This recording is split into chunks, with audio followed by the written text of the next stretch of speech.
at Auburn. Early start. Here's Blake Rambush to lead off for the Tigers. First year in the SEC, no issues. He carries a 15-game hit streak into this at-bat. Now fifth in the league with a .394 average, and the junior from Austin, Texas has a couple of home runs. He currently leads the SEC with 41 hits. And that pitch just a hair low, 1-1.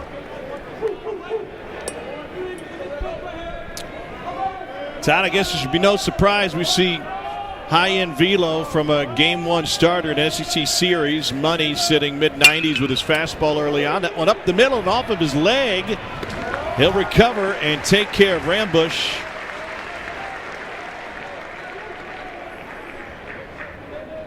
Looks like he's walking around okay. Sometimes you need a little bit of luck. If you're LSU, that was pretty lucky. That ball was base hit up the middle. Blake Money able to keep it in front of him, locate the ball, which is always tough for a pitcher in that situation, and make the out. You mentioned it earlier. He dropped 50 pounds getting ready for this season. Last year wasn't everything he wanted it to be, so dedicated himself to getting in better shape.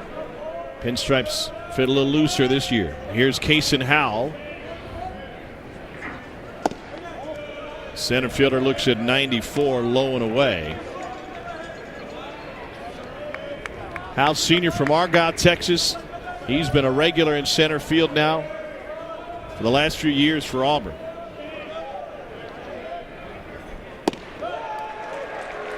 Caught the edge. Brandon Cooper, our home plate umpire.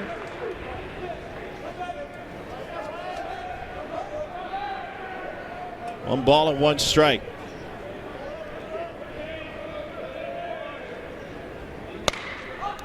Howe got underneath it and chunks it into the seats foul on the third base line. Kason Howe was hitless the first 3 games of the season. Then he has turned it up since then. The last 22 games, he's hitting .366. That includes this 4-game hit streak that he's on. How much he hasn't seen his 74th straight start in center field for Auburn tonight.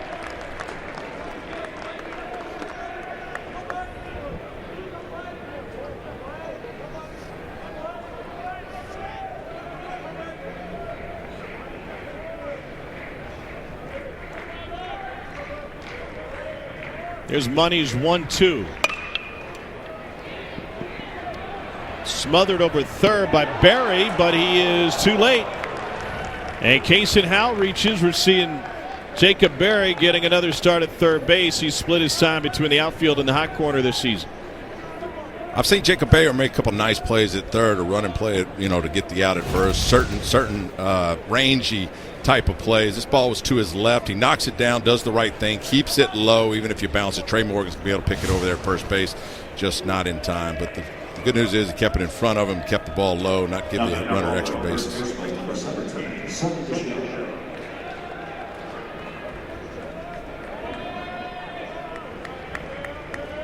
Third error of the season on Berry, and that continues a disturbing trend as the breaking ball's in for a strike to Sonny DeShera. LSU comes in dead last in the SEC in fielding and last in errors.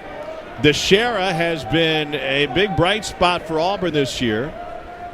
Senior transfer from Samford is among the nation's leaders in OPS, second at 1532, third in slugging, fourth in batting average,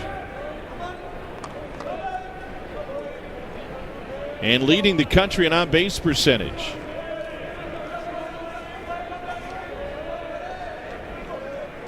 He has been an instant impact player for the Tigers.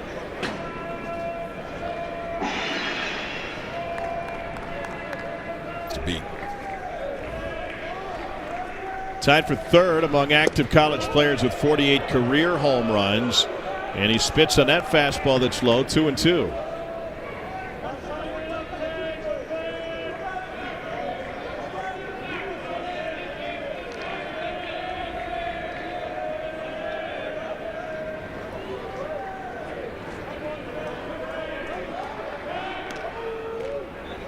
They keep Howell near the bag, 5 of 6 on the base paths this season.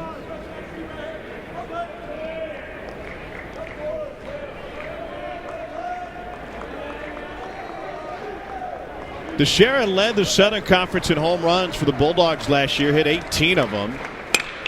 They won the SoCon. He smokes that one up the middle. It goes for a base hit, and Auburn's got 2 aboard in the first inning. You're not going to get too many fastballs by this guy, Sonny Teixeira. That ball's center cut. It gets jammed a little bit, but enough to find a hole into center field. This guy can really swing it. Like you said, already hit 455. His average just went up.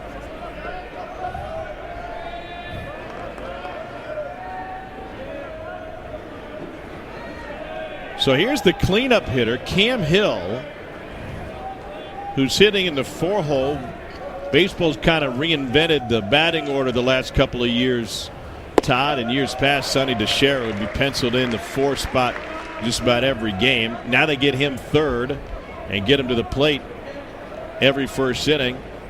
And Hill, who's got a 742 OPS and homerless, hits in the cleanup spot. Couple of hits last weekend against A&M. Hill is from Madison, Alabama, out of Bob Jones High School. Coming out of high school, he was not just 2-time first-team All-State, but the #1 left-handed pitcher in the state of Alabama. His dad, Jamie, played college ball at Middle Tennessee State. He was a pitcher for the Blue Raiders and then spent 3 years in the Rangers organization. Upstairs, in fact, his dad, Jamie,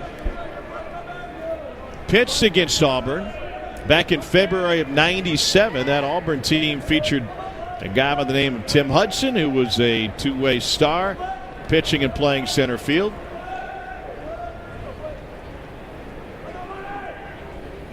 Jamie got a no decision that day.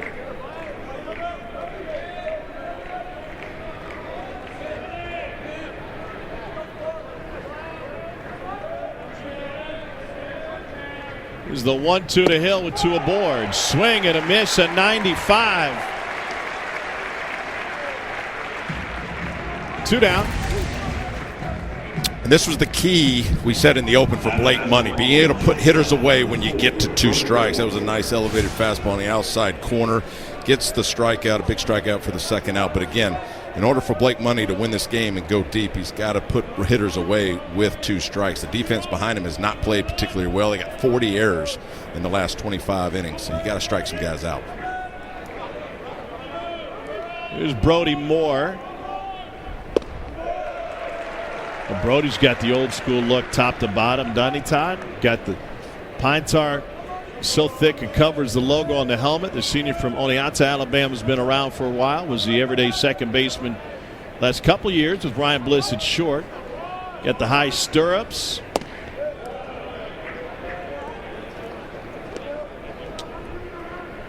Yeah, that's a baseball look right there, Tom, for sure. I didn't really like the stirrups because it bothered the bottom of my feet. But the onesies, that Greg Maddux used to wear where it was all one sock, that worked a little better. It just had the stripe down the side? That's right.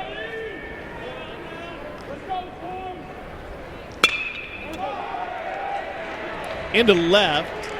Gavin Dugas waits, and coming in from center will be Rings High School.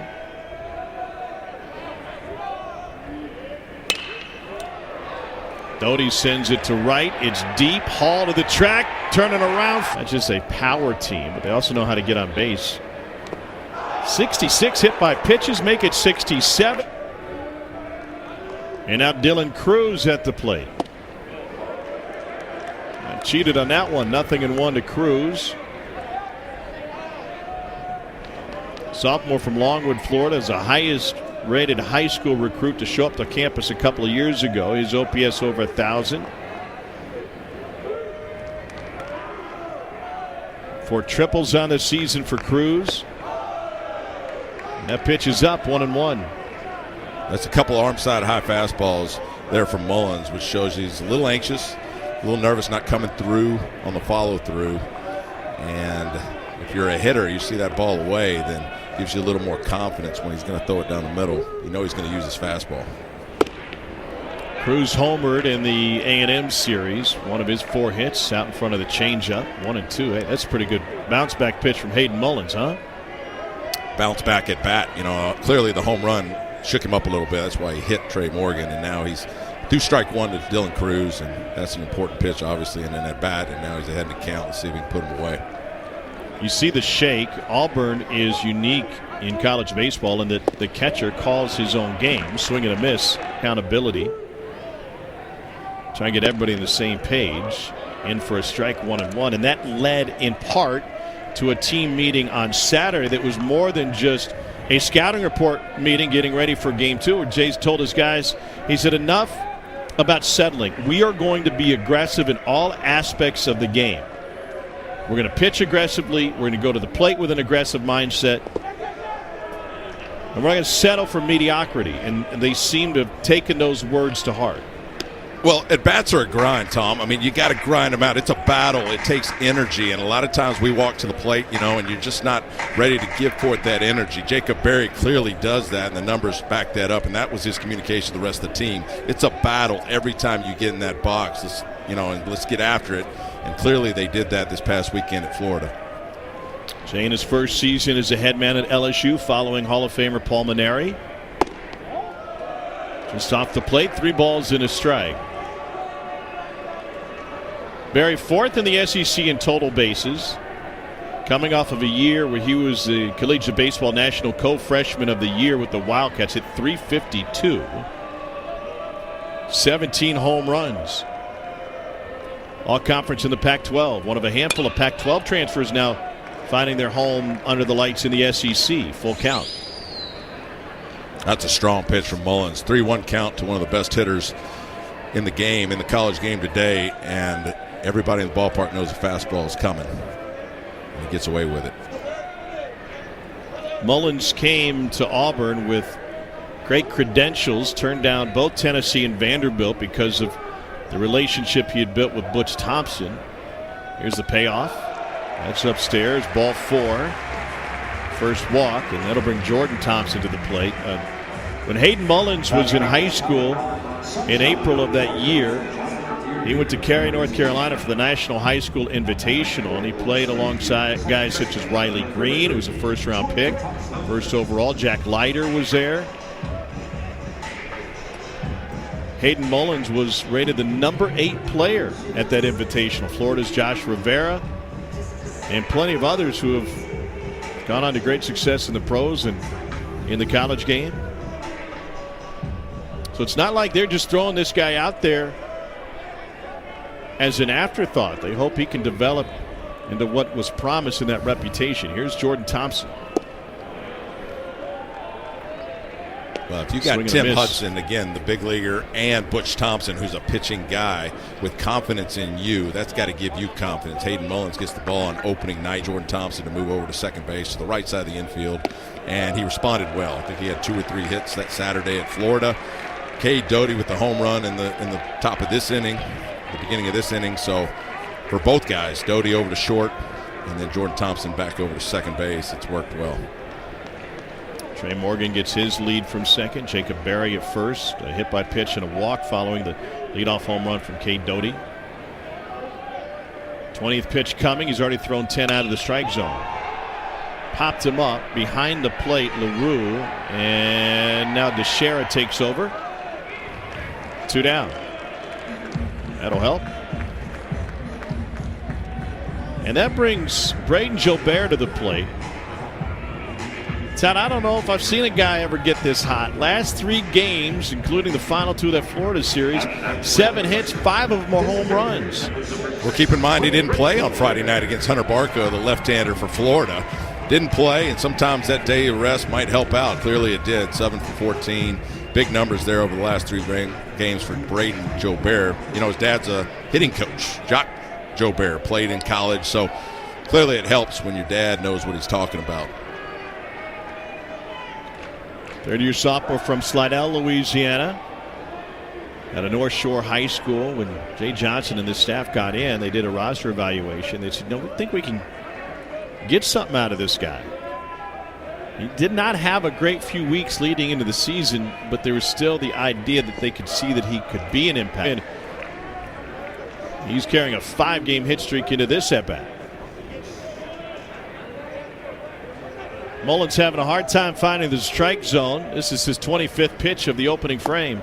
There, Bush Thompson really knows pitching. Again, we've already talked about Tim Hudson over there as well. They don't have the aces they've had in the past, but clearly if anybody can do it, that staff can, and getting these guys to be able to throw the ball, because baseball is all pitching, man. You get guys on the mound that can go, you're going to win. Mike Bello, nice addition to the lineup for this Auburn team. Pitches upstairs. Auburn squad that is 6-2 away from home this season.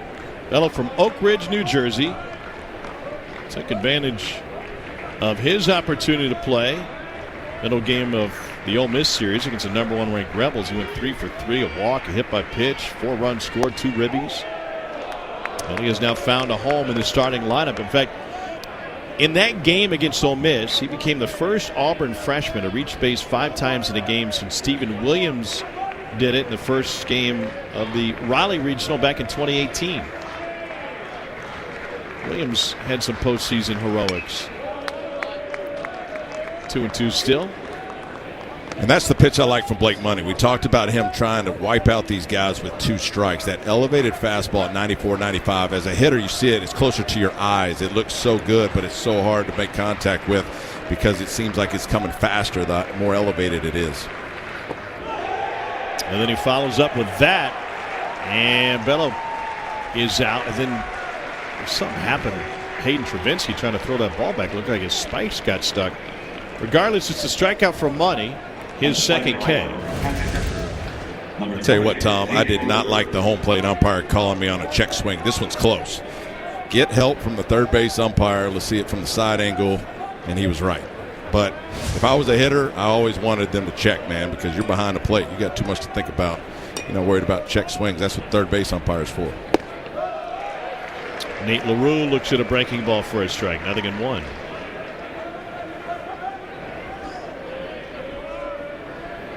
Auburn's used a couple different catchers this season. LaRue out of McGill-Tulane in Mobile.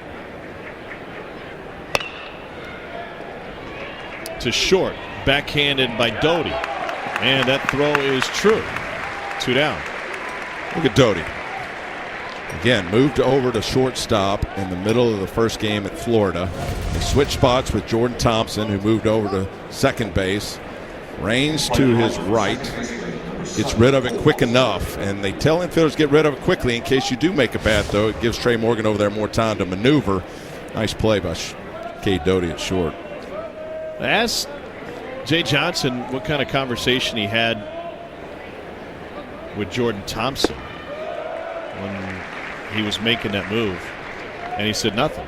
I didn't tell him anything. He said, as a matter of fact, I had Cade Doty tell him, hey man, I'm going to short, you're going to second here. How about that? Did that surprise you?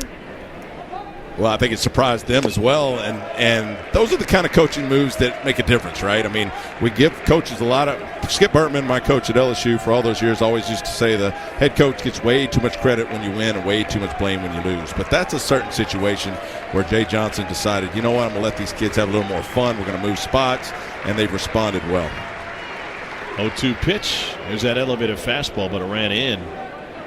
And it was eye high. A ball and 2 strikes now to Foster. Making his 20th start of the season in the 26th game of the year for Auburn.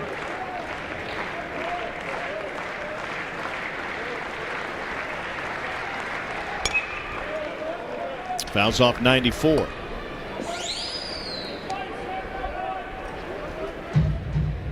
Foster was dealing with a shoulder injury early in the season, a sophomore from Plano, Texas, at a Plano high school. Didn't play in that first SEC series.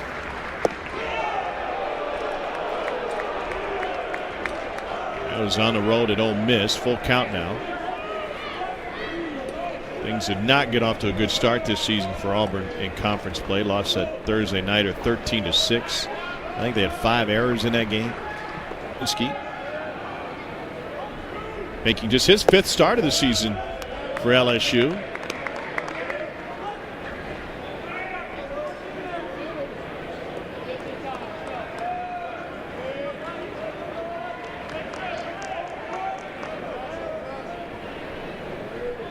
Josh Hall in the starting lineup for just the 6th time this season. Fastball misses away.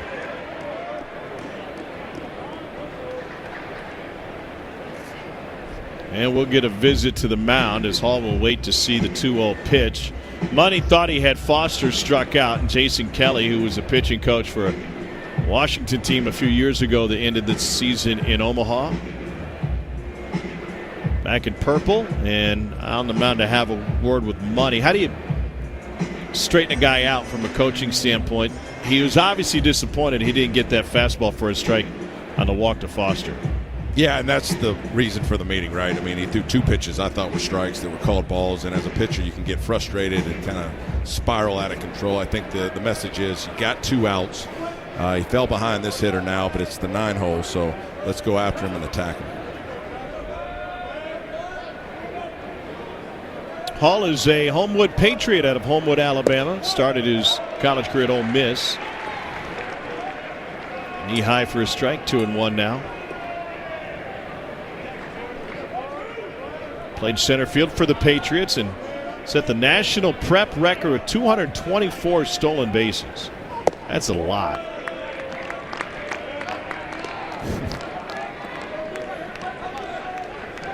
He had 82 stolen bases in one high school season.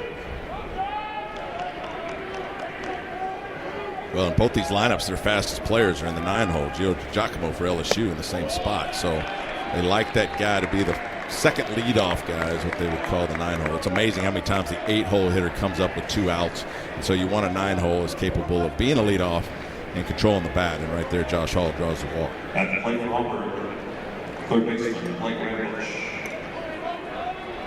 So back to the top of the order, Blake Rambush grounded out his first time up.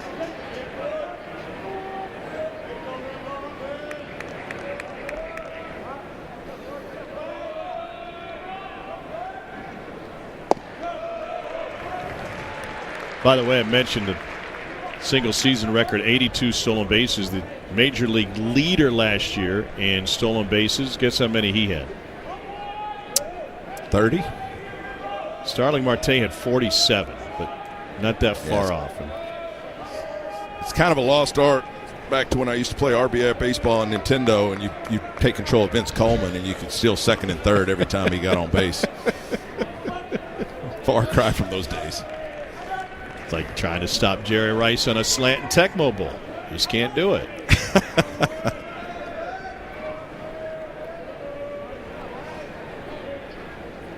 Rambush has made an instant impact.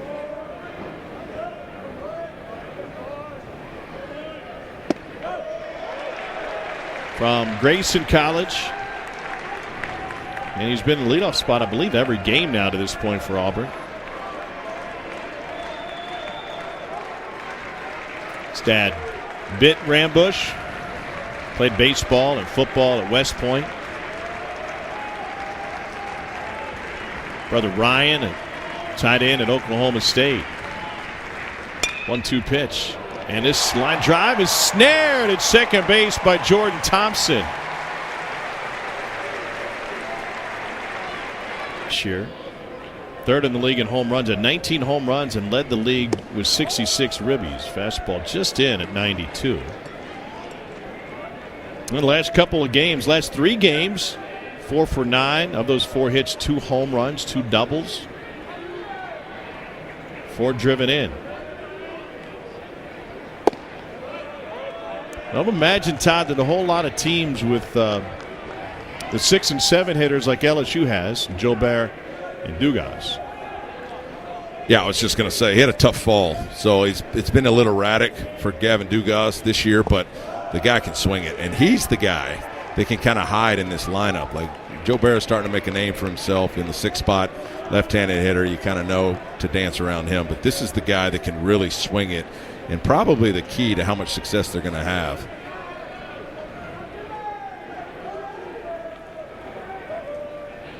Payoff pick. He's had to work his way through a handful of injuries. A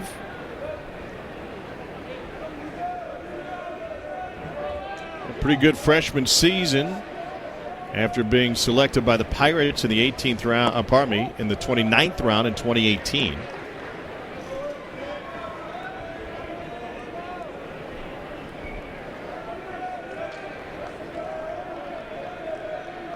In 2020, LSU's leading hitter hit .351 in limited time. The year before, 33 starts. 2-1. Now, there's some swing and miss in this swing, and you don't like that for a guy who can run. You want to be able to put the ball in play every time. But he's got some experience. Like you said, in 2020, he was often running before they shortened the season to have a big year. I really like this kid. He wasn't starting earlier in the year, but he can flat out get it in the outfield, and now he's in there every day. Well, that one got him on the hand on a check swing. They'll throw it down to second, but or it's not. Fair ball. Yeah, I don't. But they did call that. Time before the ball was fielded by Hayden Mullins. And there's strike three called. Ball don't lie, I suppose. Fourth strikeout for Mullins. Well, and that's a great point. If you call timeout the minute that ball went in play, then it's timeout. So it wouldn't be a ball that could be played, and that's why he's still at the plate, because they called it a foul, fair ball, whatever. Thought it hit the knob of the bat. Wow. Gabe Gross on the left has seen a lot of baseball. He just he said, how does it get that far out and end up on the mound? He just saw something for the first time, I think. Here's Doty. Hopsfield home run his first time up.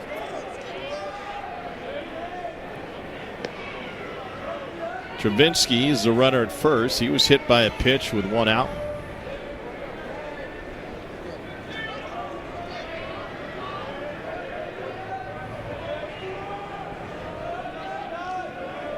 Doty started opening day at third base. Then he moved to second, and now he's at short.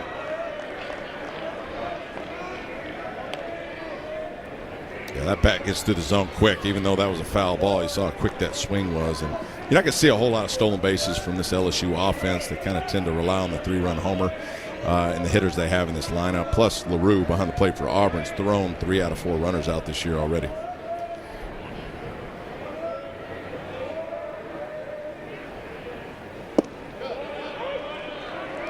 Doty is LSU through and through, all the way back to all 4 grandparents being LSU grads.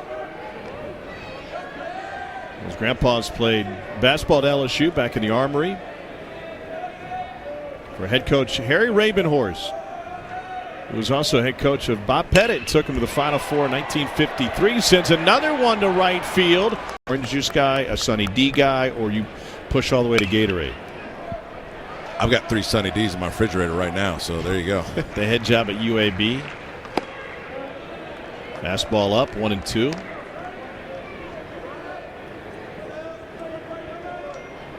You notice Blake Money is working ahead of every one of these hitters. He's had 2 strikes on just about everybody. Here we are in the top of the third, but only 3 strikeouts. Again, the key for him is to be able to put these guys away.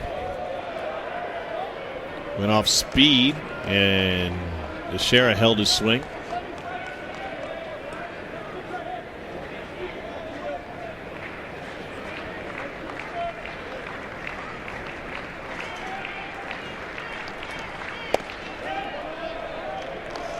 Blake Money obviously likes his fastball top, but I don't know if he's going to center cut one to Sonny Teixeira. No, you don't want to do that, but I'd elevate it. That 2-2 is a non-competitive pitch. The 2-2 is the biggest pitch in an at-bat for me if you get to that point. And when you make it non-competitive, now all of a sudden, you know, everybody knows a fastball's coming, unless you're Sonny. And at that point, you get an off-speed on a 3-2 pitch with nobody on.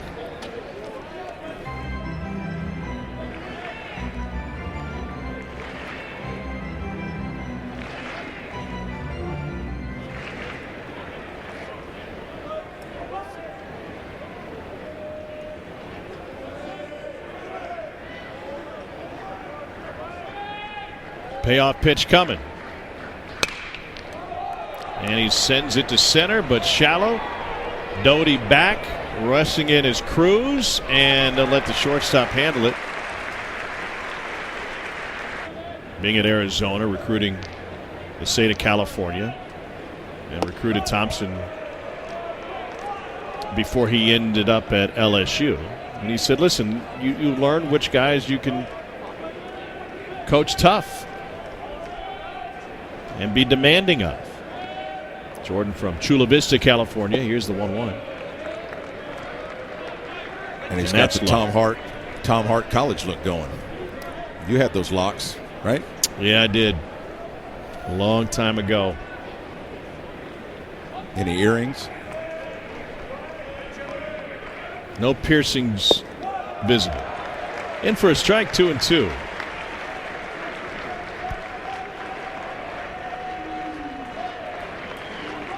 I'm kind of like Ben McDonald, Todd. I've had the same haircut my whole life. Pitch to Cam Hill. Out off a breaking ball. Yeah, I don't know if Ben has a choice. He's had the flat top his whole life, yeah. Mm-hmm. He needs to put a wig on at some point. Let's see what he looks like with long hair. Oh, Mullet McDonald. There you go. Hill struck out in the first. The 2-2. Swinging. This year's Tennessee team be what Arkansas was last year?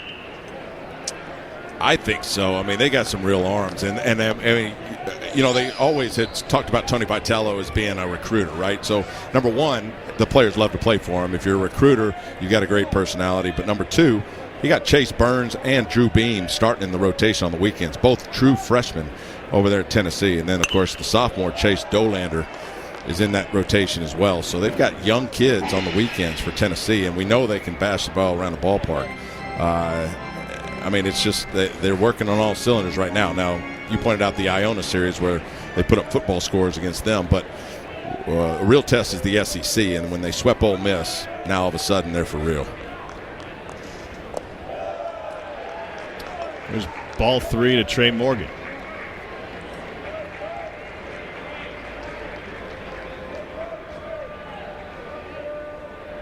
Tennessee will continue to get healthier from a pitching staff perspective. Blake Tidwell threw the other night. Wanted to pitch this weekend. Then you don't know any different, so you believe it. 3-0 now to Cruz. Stuff. Here's the difference between lowly Tom Hart and superstar Todd Walker. I walk the dog. I turn on the D1 Baseball podcast, and I hear Mike Rooney's voice. You just call him up. You get your own personal podcast. And the better thing is he'll sit and talk to me for a lengthy period of time. He's got a day job. He's got a real job. That guy works probably 24 hours a day. And Mike Rooney and I spend a lot of time in Omaha together. You know, he does the studio for the ACC network. I do the SEC. And just a great baseball mind. Love talking baseball with Mike Rooney. So he'll be in Fayetteville this weekend for Mississippi State and Arkansas, in for a strike, 3-2. He drew the ire of Tennessee fans. He said something unflattering about the Tennessee program or the stadium. I don't know what it was, but they made sure to attack him via social media. And it got me thinking a little bit. Here's the payoff. And there's ball 4 to Dylan Cruz. You know, Tennessee was 2-Q last year in Omaha. And I felt, Todd, that a big reason was because their offense was one-dimensional. They're a power-hitting team that played through the postseason at Lindsey Nelson Stadium. They knocked off LSU in the Super Regional. And they just didn't have the same juice in that big ballpark. Is that going to be a problem for them again this year, or does the pitching make it a difference? That's fair. I would say the offense has grown a little bit. You know, they still got Drew Gilbert playing at Roman center field there, who's really swinging the bat today this year. The experience of being in Omaha clearly helps them and the players that came back for this year. And ultimately, like I mentioned, they've got the staff this year to get it done in Omaha. And you're right. TD Ameritrade is a pitcher's ballpark, and you got to play defense. They're doing it all. Jacob Berry with the line drive on the first pitch. Cruz stops at second. And that approach speaks to what St. Johnson told his team before the game Saturday in Florida. We will not settle for mediocrity. We will go up there and be aggressive. Well, Jacob Berry saw a lot of pitches his first at bat. I always said as a hitter, the more you face a pitcher, the more it becomes a hitter's advantage. You see what he's got. You get the timing down. He walked his first time up. This time he ambushes a fastball. And you're not going to sneak a fastball by this guy early in the count. I mean, he'll hurt you. And right there, lucky it was just a single because he can turn on it real quick. So here's Thompson from Chula Vista, California, out of Helix High School.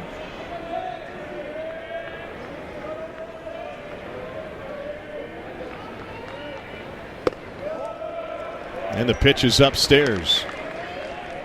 Helix High School, known as much for their bagpipe band as they are for their athletics, but Thompson was not only a great baseball player there, but also really good football player. Same high school produced Reggie Bush. He was pretty good. Alex Smith, Bill Walton, Dennis Hopper. Man, they got everybody coming out of Helix, 1-1. So how would you know that about the band? It's called research, Todd. Got this big internet right in front of me. Crack it open. Fire up the Google machine. That's a great little nugget right there, man. Thompson popped up to first last time up, and he sends this one loudly into center, but the park's going to hold it. Howell settles, and that's out number 2. Or, Todd Walker, I could have just made all that up, and kind of like Mike Rooney talking about the 5th reliever out of the Tennessee bullpen, you wouldn't be able to challenge me. I would never know. That's why I asked you. We'll ask Jay Johnson about it in between innings. 2 down for Braden Jobert. He struck out to end the first. They're underway in Athens, another Thursday night start in the SEC. Florida at Georgia. And the Gators threatening with a couple aboard in the first inning. And B.T. Riopel at the plate. Their transfer catcher. First pitch in for a strike to Jobert, 0-1.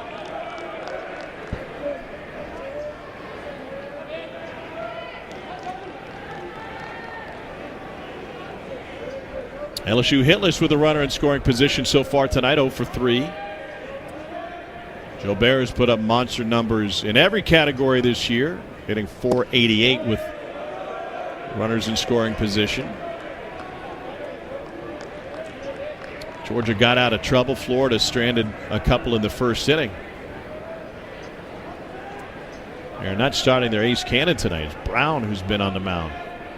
Must be saving him for for Friday, I suppose. 1-1. They didn't want to match him up against Barco. Well, it's always interesting how coaches decide to manage their staff with a Thursday night start, right? Yeah, and that's true. I mean, there's some timing differences there.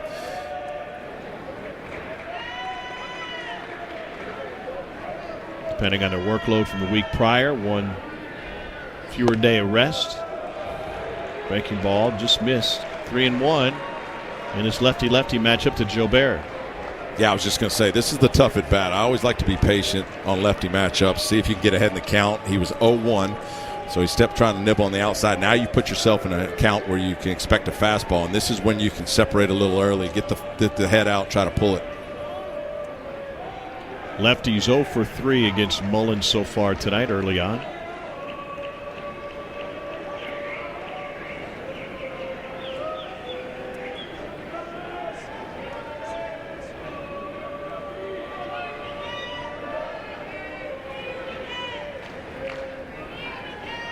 Mullins comes home.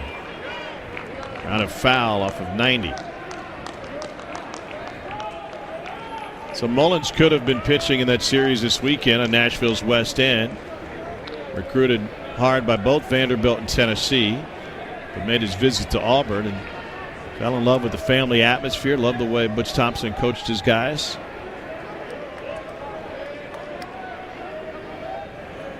And they've been churning out first rounders the last few Friday night starters. Payoff.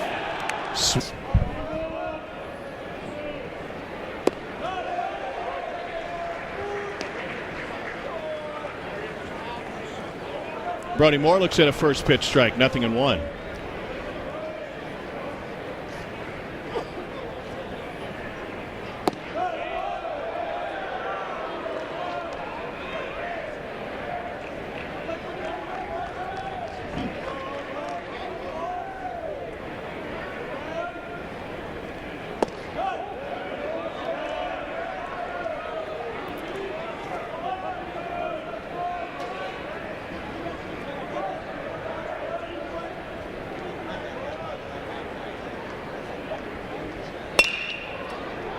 Moore sends this one to left field. Dugas.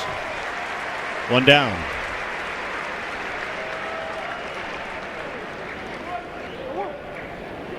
I wanted to ask Jay Johnson how his first year in Baton Rouge has been. Remember, he's the first year over here, brought the new coaching staff from Arizona. Last 6 years, took Arizona to the College World Series twice.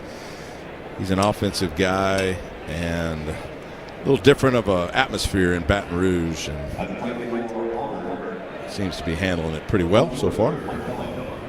Yeah, I talked to him about that when I was in town a couple weekends ago. Here's Mike Bello, and he said, I knew exactly what I was getting into. I know what this program is about. I know what the expectations are. And I was comfortable where I was at Arizona. I mean, he had taken Arizona to Omaha twice. And, Todd, I don't think there's any question. You can win a national championship at Arizona, right? They have.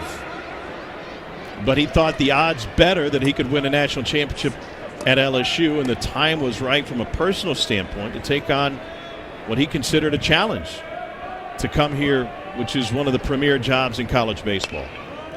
Yeah, clearly he knows how to get there. And I would argue that, if you're recruiting into Baton Rouge, it might be a little easier than recruiting into Tucson. But and not only that, the SEC as opposed to the Pac-12, but clearly this guy, big resume, and knows what it takes to get there. And once you get there, haven't been there a couple times, he's figured some things out, and now he's wanting to win it all there.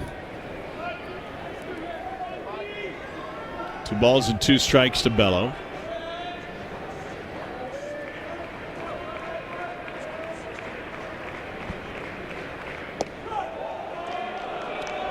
Two of the last 3 head coaches at LSU won a national title.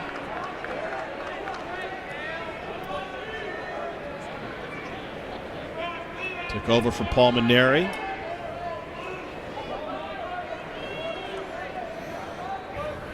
And just a few coaches removed from your head coach, Skip Bertman. Into the corner and left. Dugas has it, 2 down. Yeah, Skip Bertman won 5 national championships at LSU. Paul Maneri in 2009 won 1. That was just 2 years after he got the job, taking over after coming in from Notre Dame.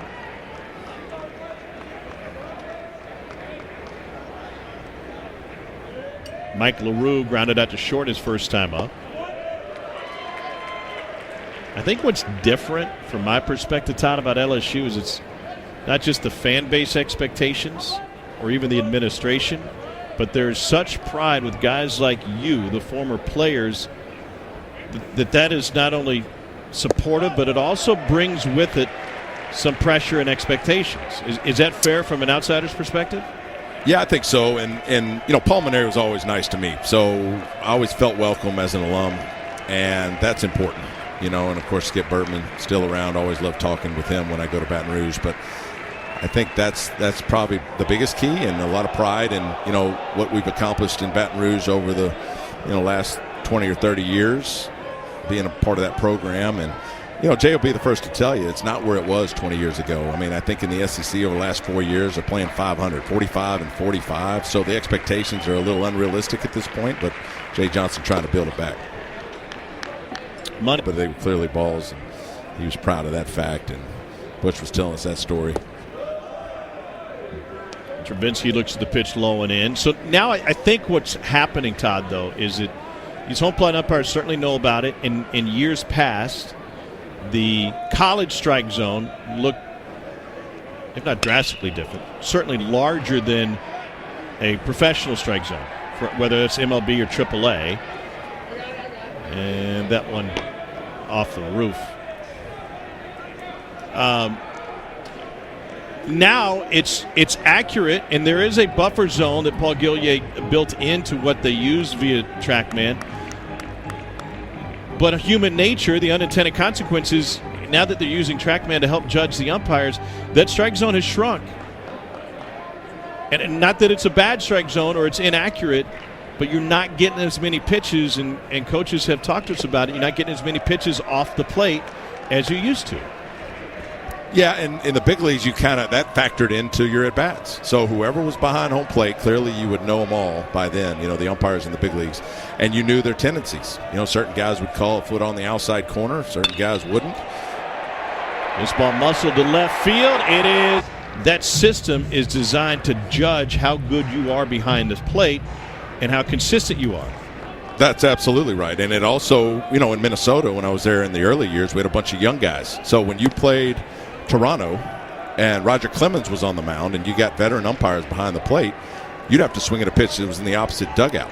I mean, you had no chance, and so that factored in as well. DiGiacomo struck out looking his first time up. And so it's still anecdotal to this point. We're still very early in the SEC season, but the conference always at the forefront of technology and using it in ways to try and better the product and to increase and better the officiating, the umpiring in college baseball, going to TrackMan technology. But one other difference, and DiGiacomo punched out on a strike that may have been low, 2 down, is that in the big leagues they adjust that batter's box, the virtual strike zone. In college, according to TrackMan, it's set. It doesn't matter if you're, Jabari Smith at the plate or whomever. It's 1.5 feet up. It goes to 3.5 feet high. You got 8.5 by 8.5. Tim Hudson out to have a word with Hayden Mullins going to the top of the order. Yeah, that's a lot of math, Tom. But what I would say is, as a hitter, part of the 2-strike approach, when you get to 2 strikes, is the ability to expand the zone. So whether you got TrackMan or you don't have TrackMan, when I got to 2 strikes, there was never going to – now, clearly I struck out looking a lot, but there was never going to be a time in my own mind when I took a pitch that the umpire could call strike 3, even if it was a ball on TrackMan, because, again, part of the 2-strike approach, and is to choke up, spread out your stance, and then ultimately expand the zone and don't let that umpire get you with 2 strikes. There is action in the Auburn bullpen. Carson Skipper is now throwing. Not sure how long he's been up. It looks like he is kind of just starting, now on the rubber, but doesn't look like he's full go just yet. You didn't like the measurements that I threw out? You didn't think math was going to be part of it tonight? Yeah, I got a little smoke coming out of my ears right now. I'm trying to figure all that out. The 10-inch mound, you got a 6-foot guy on the mound, make some whatever. A lot of math, a lot of numbers. It's too much for me, Tom. Here's a simple one. Hayden Williams has struck out 7. And now the top of the order in Doty, who homered in the first.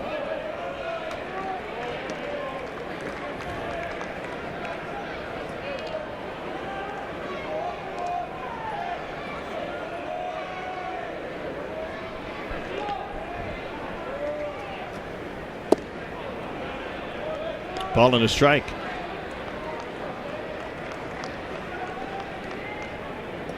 I got to think Tim Hudson and Butch Thompson's happy with what they've gotten out of Mullins already tonight. He's into the 4th, could possibly get out of it.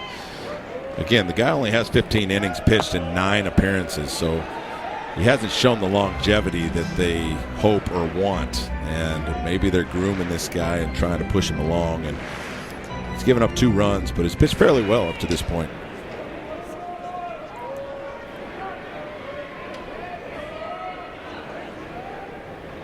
2-1 pitch. Out of back, 2-2.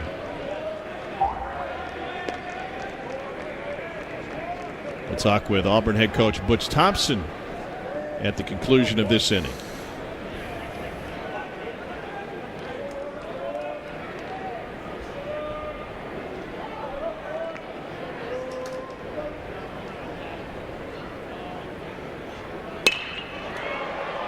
Sends another one to right.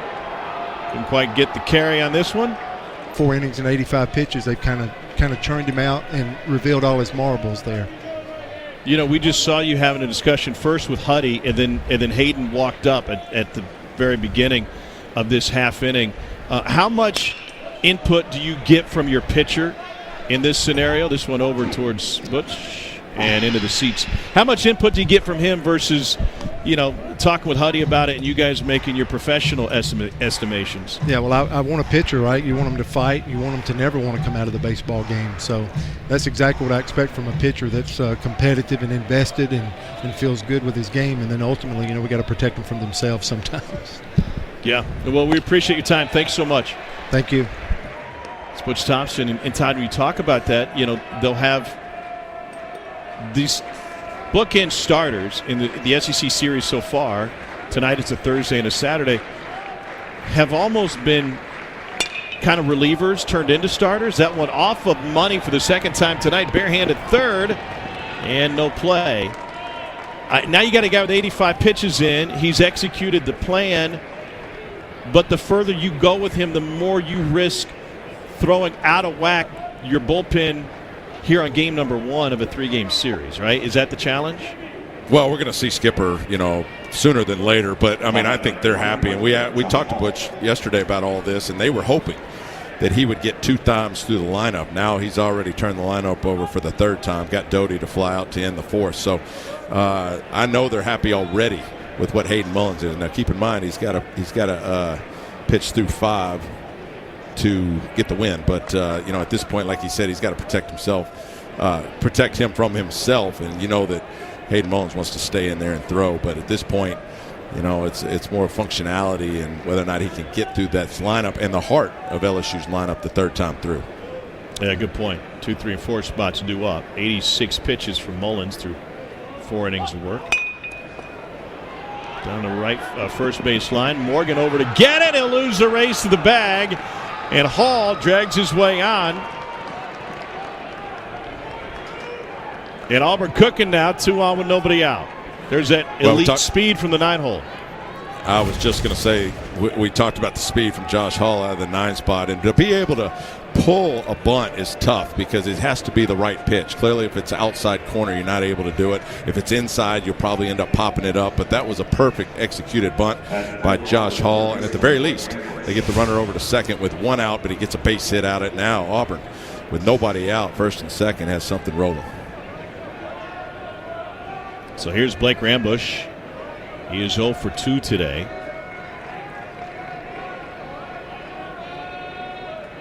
Clarify his family connections. It's a stepbrother, Braden Cassidy, who's a tight end.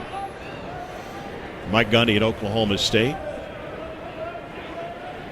And his brother, Bitt Jr., after his dad, Bitt, was both a football player and baseball player at Army, West Point. Bitt Jr. is a Green Beret.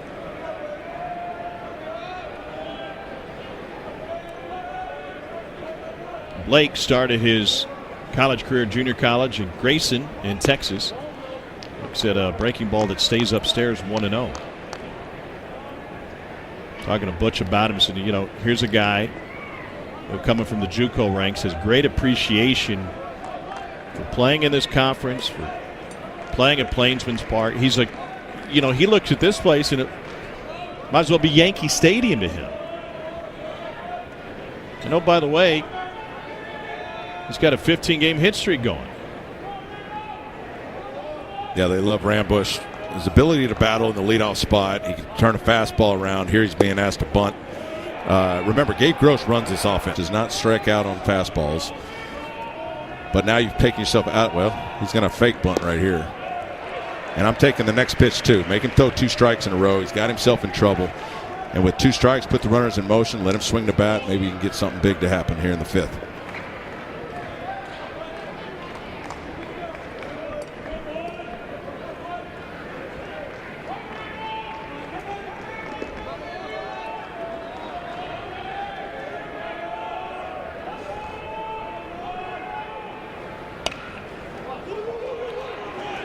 Money handles it.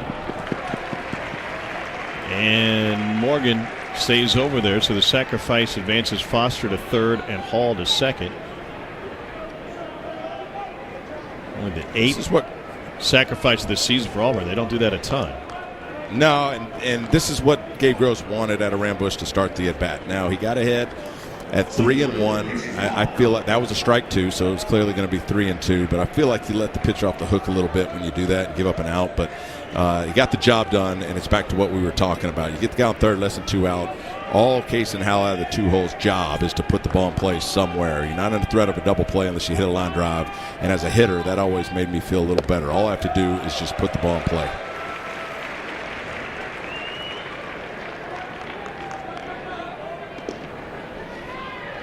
It's not an Auburn team that hits into a lot of double plays, so that wasn't a huge concern.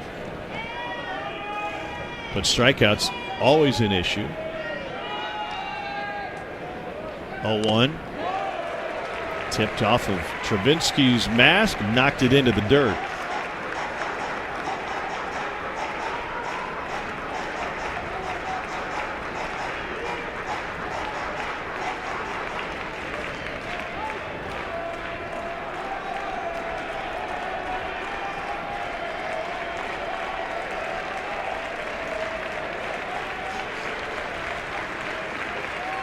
To the veteran Howell. Popped him up. This won't get it done. Morgan has it. 2 down. And I misspoke. You can't just put the ball in play. You got to let it travel. You got to let it travel. And primarily look to go up the middle the other way. So that's a situation where you can term it any way you want. Look off speed, let the ball travel. But either way, you don't want to try to get the head out too quickly. And right there, he was 2 out in front, pops it straight up in the air. But, again, in that situation, man, at the very least, get jammed, hit the ball the other way, get the run in. They're going to walk Sonny D, which is the right move with 2 outs, to face Cam Hill. And this is why it's important to have guys behind big hitters. You know, they're going to always want to do this if the hitter behind you isn't a threat.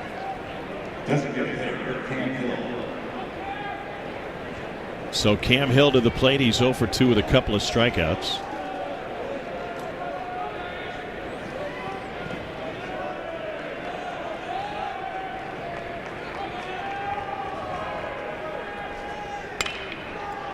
And it's pulled to the right side, right past Morgan, one of the best defenders in the league.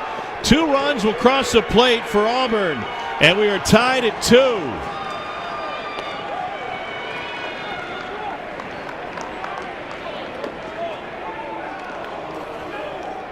They gave Jacob Berry an error ranging to his left. Right here looked like a similar play for Trey Morgan, although to his right. And you got to assume, see, I mean, that's a ball that he went out and tried to get. Could have blocked it probably. Let's see if they decide if that's a hit or an error. But to me, on the right side of the infield, your primary job is just to keep the ball in front. Now, he's one of the best defenders in the league, and sometimes that works against you. Feels like he can pick the short hop. Didn't do it. 2 runs for Auburn. Remember, this inning started with a Cole Foster hit that bounced off the pitcher Money, allowed him to reach. Then a bunt by Hall. Then a sacrifice from Rambush, and after the pop-up, an intentional walk and a ball that gets by the first baseman. And here's Brody Moore, who is 0 for 2.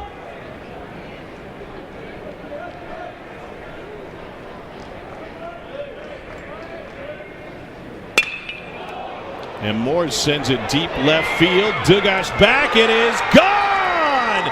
3-run home run.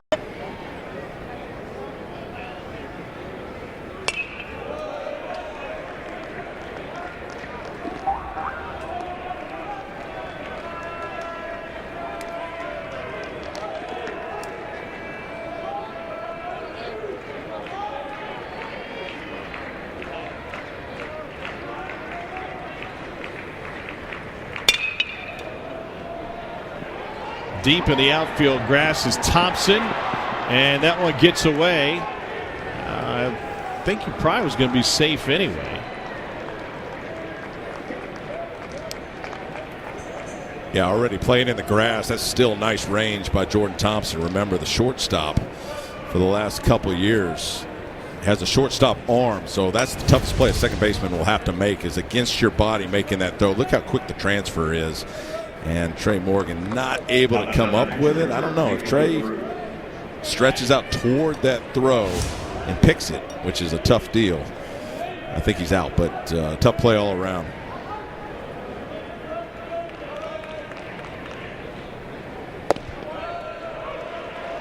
First pitch strike, the 9th hitter of the inning, Nate LaRue.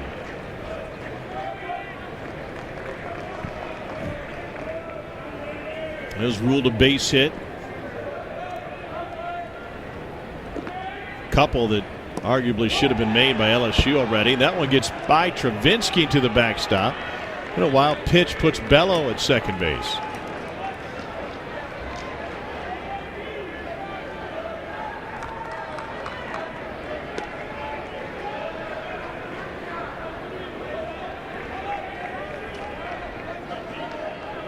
In the second inning in Athens, Georgia leads Florida 2-0. Top 25 matchup in the SEC East.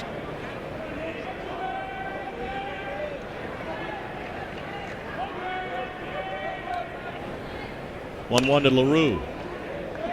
Almost lost his footing. Big swing.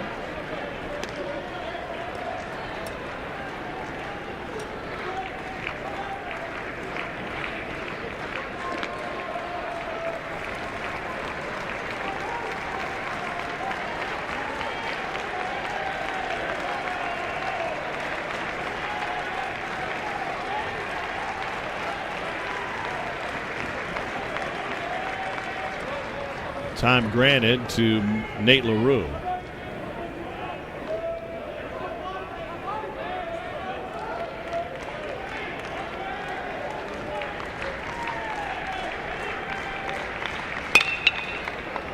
Sharply hit to short. That one's off of Doty. Around third is Bello. The throw comes into second. Another defensive miscue for this LSU team that has one error and one wild pitch this inning, but missed on two others. And the worst defense in the league has shown up at the most inopportune time for Jay Johnson. The 9th hitter of this Auburn lineup to the plate. That ball was ripped right at short. And if you're not used to playing short, you see Doty's down. He's down with it. And here you're just hoping for a good hop. Doesn't get it. Got tricked into trying to use a backhand, and it goes into left field. And you got to move your feet a little bit more on the left side than you do the right side. Doty used to playing at second base, moves over to short, stopped his feet a little early on that play, and again at that point you're relying on a good hop. Didn't get it.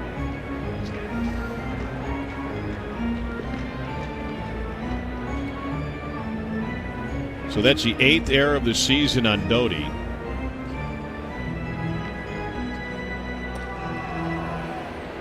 So LSU, more action in the bullpen.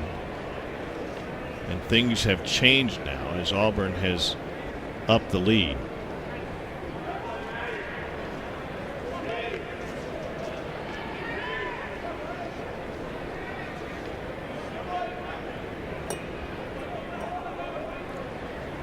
Riley Cooper getting loose at this point.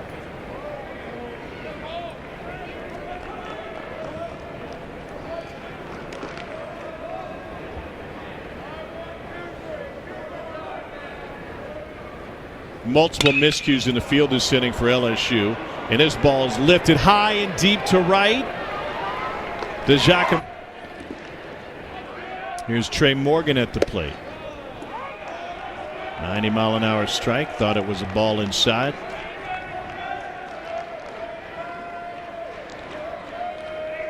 Morgan was hit by a pitch in the first, grounded out to second in the third.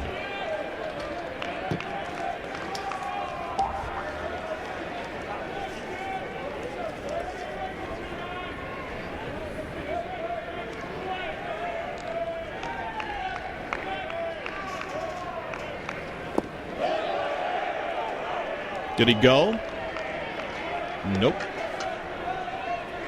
For Mullins, 4 innings pitched and 3 hits. 2 runs were earned, came on a pair of solo home runs. He struck out 7 and had an 86 pitch night. Swing and a miss at 91. Yeah, you can see the power come from the skipper.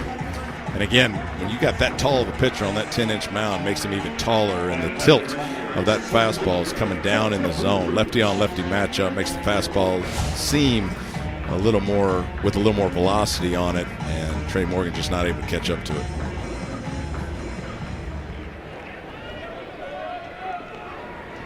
Here's Dylan Cruz. 0-1. You sense some frustration on the LSU side. I know it's hard to see from Shreveport, but from what we see on the monitor.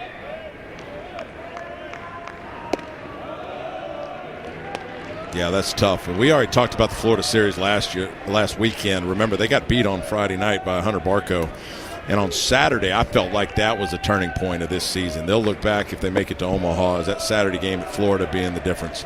They end up winning that game, and because of that game, I felt like the momentum pushed them into Sunday. They win that one as well.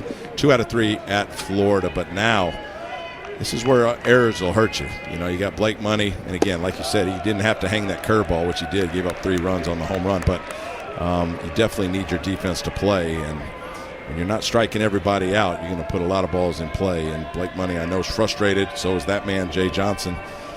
And it's tough when you're at home, you know, to give up runs that way. 9 in 20 games and walked 33 to short. Chance for 2. Here's Foster making the turn, and Auburn shows LSU how it's series. And I think Vandy won 2 of 3 last year, so it's a big series. There's a lot of emotion in that series. Enrique Bradfield had a pretty good series and started flexing at one point.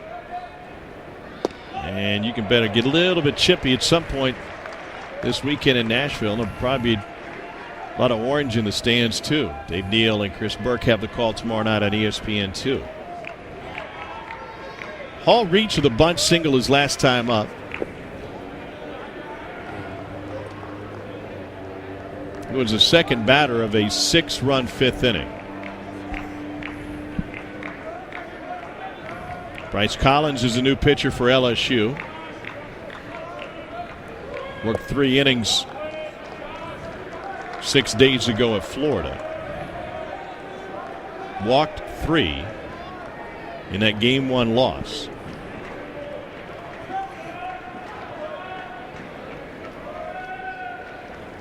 Payoff to Hall.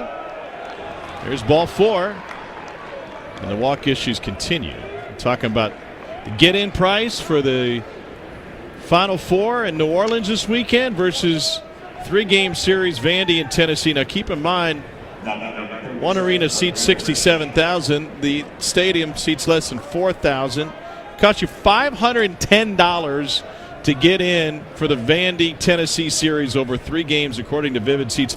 By the way, the cheapest face value ticket, $15 at Vanderbilt. Inflation's gotten out of control, Todd Walker. But you're saying on the ticket it says $15, but I can turn that around and sell it for $500? You could have. You could have if you would have had one of those $15 tickets. And you don't walk away in handcuffs, right? Are you allowed to scalp tickets like that over there? I don't know the state rules, but yeah, secondary market, sure. Sure. Okay, go with that. See if Dave and Berkey might try to flip the press passes. Sell an opportunity to call a game. How much is that worth? Especially when you're around Dave Neal. How about that?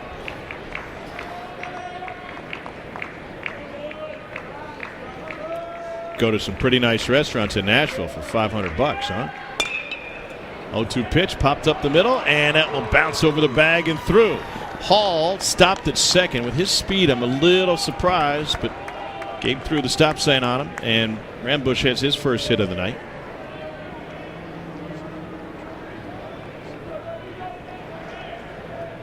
This is Bryce Collins from Hart High School in Valencia, California. It's my favorite.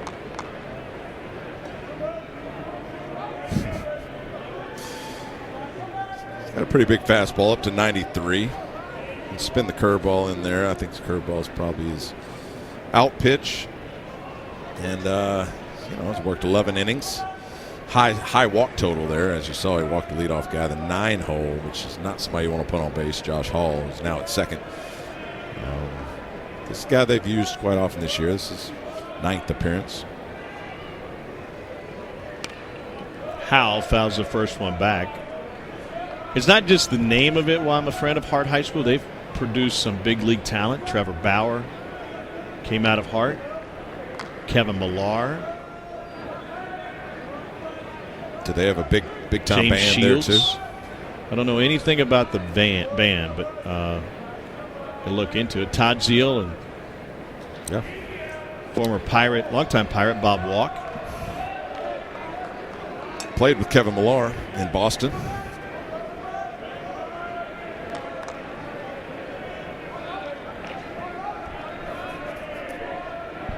Pretty funny guy, but he always used to say, you know, I was a lot more funnier when I was hitting 300 than when I'm hitting 220.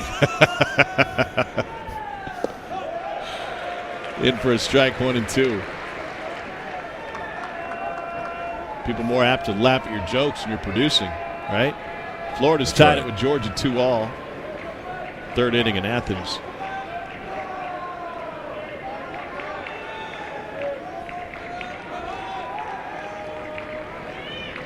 I was kind of thinking about that when we had, I think it was Hall who came to the plate with the pine tar all over covering the logo.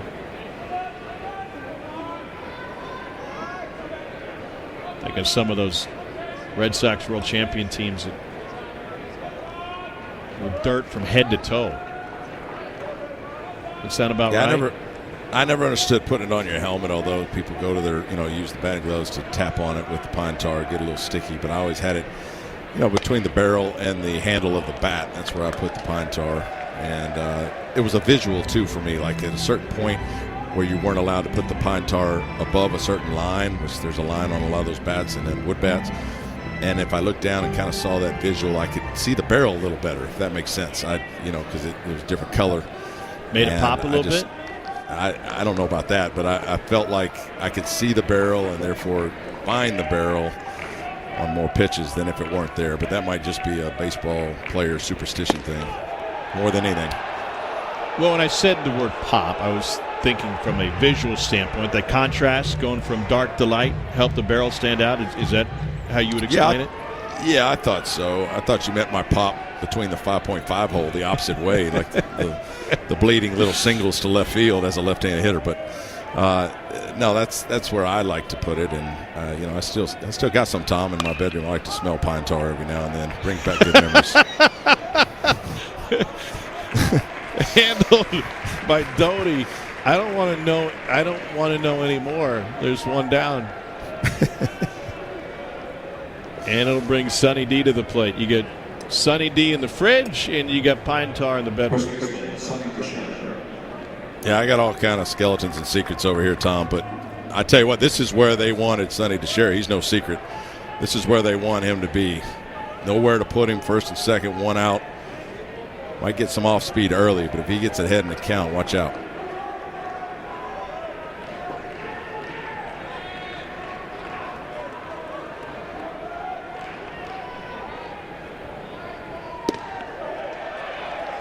First pitch strike at 90 to Teixeira, who was 1 for 2, was intentionally walked to load the bases in the fifth. That backfired. Came around to score on Cam Hill's ground ball. They got past Trey Morgan.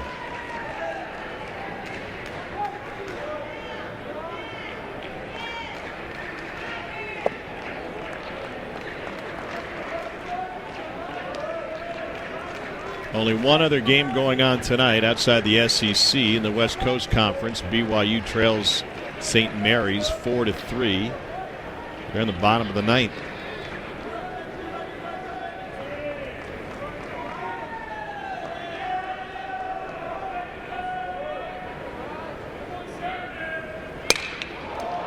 Well hit, center field, chasing back his Cruz, and on the warning track, he'll haul it in for the second out.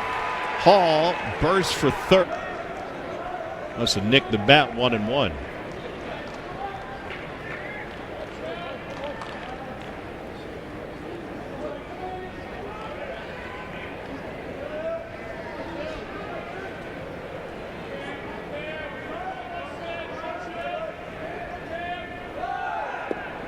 Runner going from first. They will fake the throw and have no play either spot. Rambush picks up a stolen base.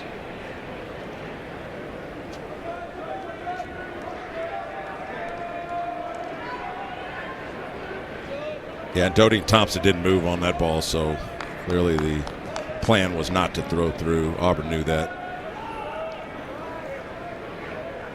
Here's a 2-1 to Hill. Let me ask you, why not move if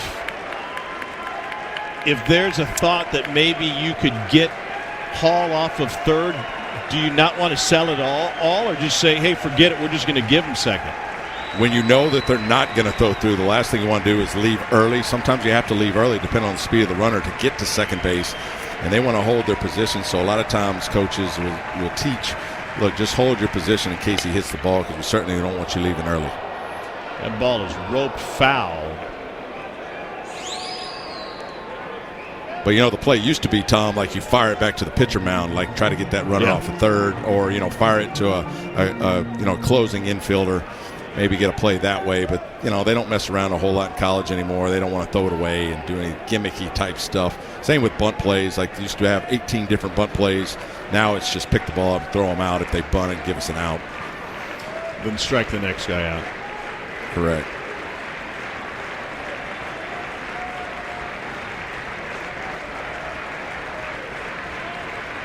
Two-two pitch.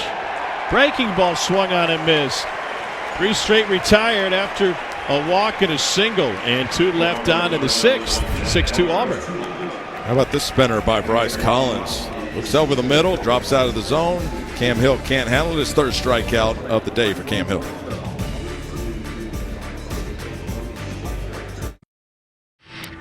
Todd, this graphic is called the game summary. It summarizes the game. 3-run home run for Moore. That followed a 2-run single from Hill, and that's a big difference in this game. Auburn leads 6-2. LSU 2 runs and a pair of solo home runs. Doty and Travinsky have them, but they're 0 for 4 with runners in scoring position. They've left 5 on. They only have the 13th ranked Tigers only have 3 hits tonight. Yeah, and that's kind of been the deal. And, it's hard to tell prior to the conference schedule how good a team is or is not. And this, the SEC exposes you a little bit. I still think that LSU has a big-time offense.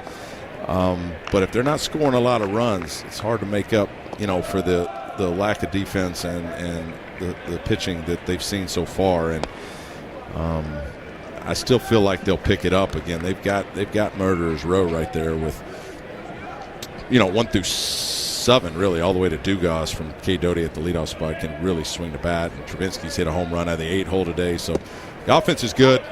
Sometimes one affects the other, and not only individually but as a team. You kick the ball around and give up a 3-run homer and you get down by 4 runs, it affects you offensively. Except for Jacob Thompson eating the chips. Here's Moore at short. 1 down. Braden Gilbert coming up. He's coming back down to earth. 0 for 2 with a couple of strikeouts after a 7 for 14 run with 5 home runs. Well, facing lefties will do that, and again, that's why they left him off the starting lineup on Friday night at Florida against Hunter Barco, the left-hander. Faced Hunter Mullins, the lefty, to start. Now he's up against Skipper.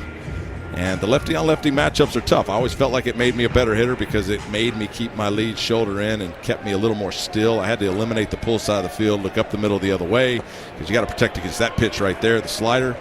And if I got jammed, I got jammed. But sometimes your ego gets in the way, and you try to get the head out. And when you do that lefty-on-lefty matchup, you're going to get swings like that. A ball player with an ego? Oh, man. My wife says that all the time. Both of Gilbert's strikeouts have come swinging. He looks at a breaking ball in for a strike from Carson Skipper. 0-2.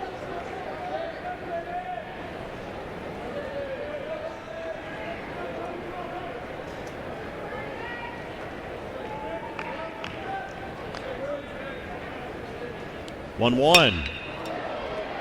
Well struck, but shallow center. And yeah, of course. I think they already got their tickets.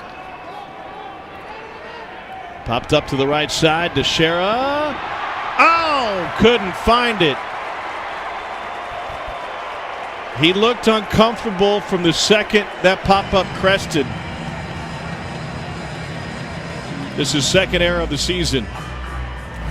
When they talk about defenders having to move your feet, you got to constantly be moving your feet. He slows down a little bit there. That's how much spin is on that ball. You see it in one spot, it ends up going the other way. You would hope the second baseman Foster would come over and take that over, for the first baseman, but Teixeira was under it long enough that Foster didn't seem like it mattered. And again, with that ball spinning like it is, you really got to be moving your feet. Here's Hayden Travinski.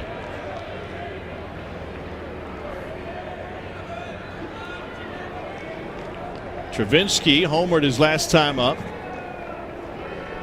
Was hit by a pitch in the second. Ground ball through the left side. Travinski's got another hit. 2 on with 2 out. Man, that dude can really swing it. Third year at LSU. Has been injured.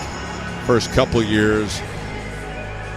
Hit a home run on opening day last year or year before, one of those two, and immediately showed the power that he's got. And, of course, they've got another catcher over there in the dugout in McManus that can hit it a long way as well.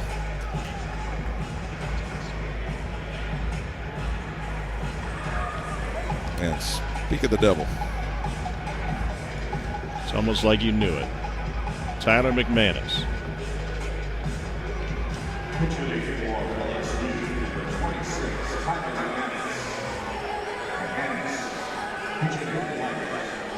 So giving him a little scouting report on Tyler McManus, also from Sanford, along with Teixeira, the team they must have had last year, right? Yeah, pretty good. McManus sub 200 this year, but yeah, that's right. McManus sub 200 this year, but sporadic playing time. Also was hurt, but you miss with a pitch to this guy, he can lose it in a hurry. Xavier's just knocked off Texas A&M to win the NIT championship at Madison Square Garden. Really good run for the Aggies in the postseason. So Sean Miller's future team and former team wins the NIT. McManus looks at the first pitch away, 1-0.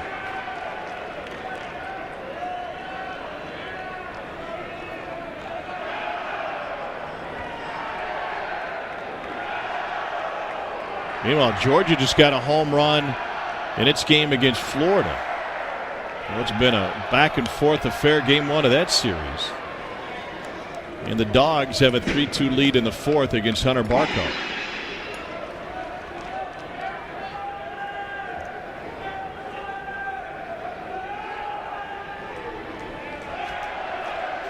How about if that works out?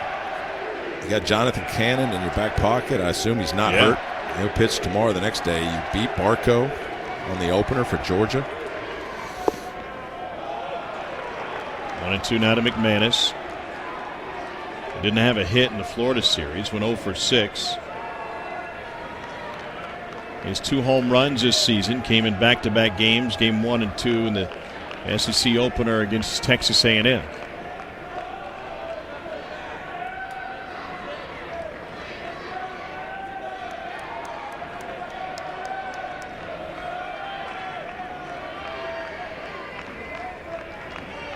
Skipper's 1-2 on the way.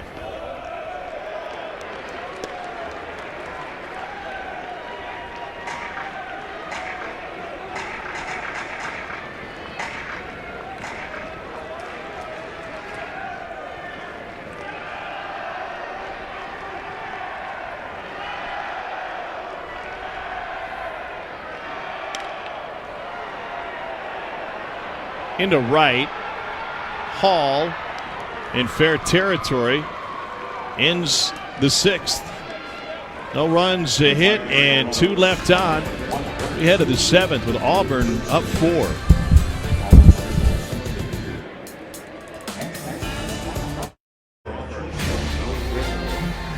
Auburn up 6-2, all 6 runs in the top of the 5th inning.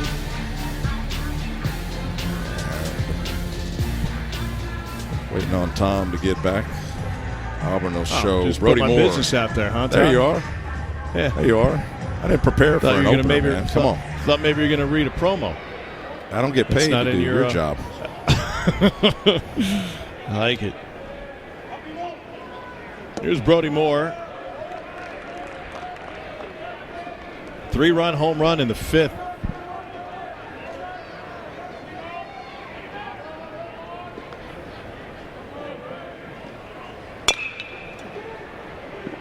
To short, and another misplay by LSU's defense. That one not the easiest, but Doty couldn't find it. Yeah, that's the one that similar to Trey Morgan earlier in the game, where you just have to be able to pick that short hop, go through the ball with your glove. This ball hits off the plate and high, and really Doty's only chance is to do what he did. And the only thing is he took his eye off the ball right there. You got to keep your eyes Todd, on it and go through it. Is there a difference that makes that play harder for a guy who's been playing second base all season than shortstop? Well, if you're not looking at it, being able to see the ball is part of fielding for sure. And he went in, and then it looked like he tilted his head to the side, tried to do or die type situation. But it's similar on the right side as in the left when it comes to the short hops. The throw's different, but you just have to keep your eyes on it and go through the baseball. He did everything technically sound, except it looked to me like he took his eye off of it.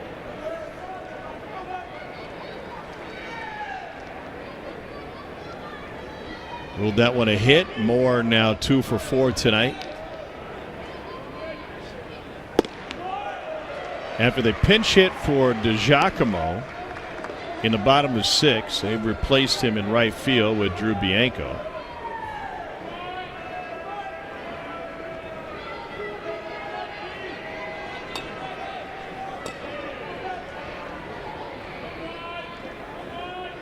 Bellows singled and scored in the 5th.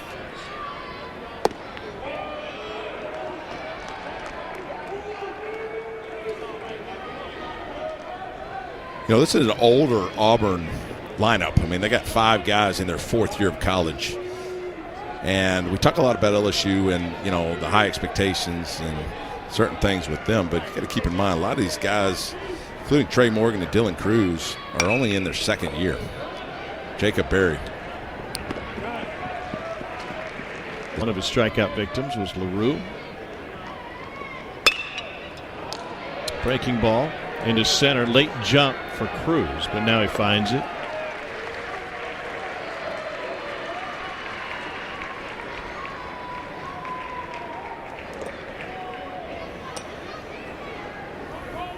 Two down with Cole Foster coming up. This has been a key to today's game too, Tom. I mean, they're 8 and 9 hole hitters for Auburn. Cole Foster and Josh Hall have been on base 5 of 6 times already in this game. 3 walks, a bunt single, and another single that went off the pitcher's leg.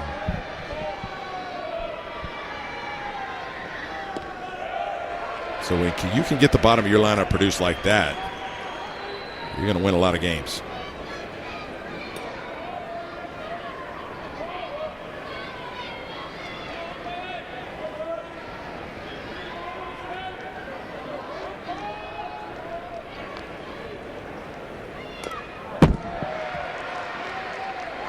Didn't want to swing at that one. 0-2.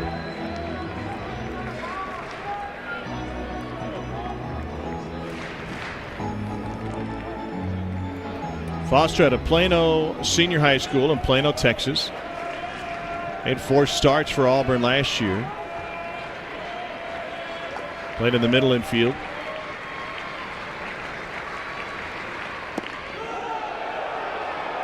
Laid off at this time, 1-2.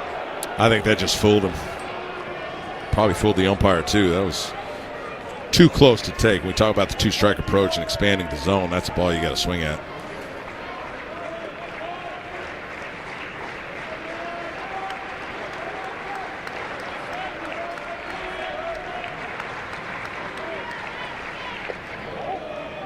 Two and 2.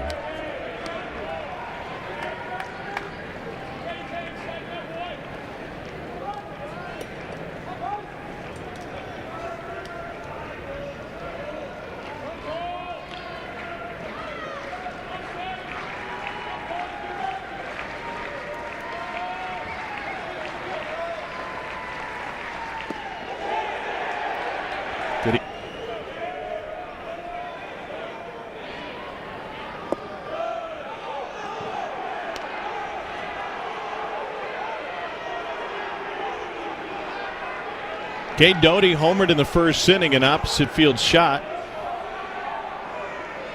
That was his 7th of the season. Slip coming out of the batter's box. Ball dropped by Moore. Recovers in time. And if Doughty doesn't spin his tires, he probably beats that one out.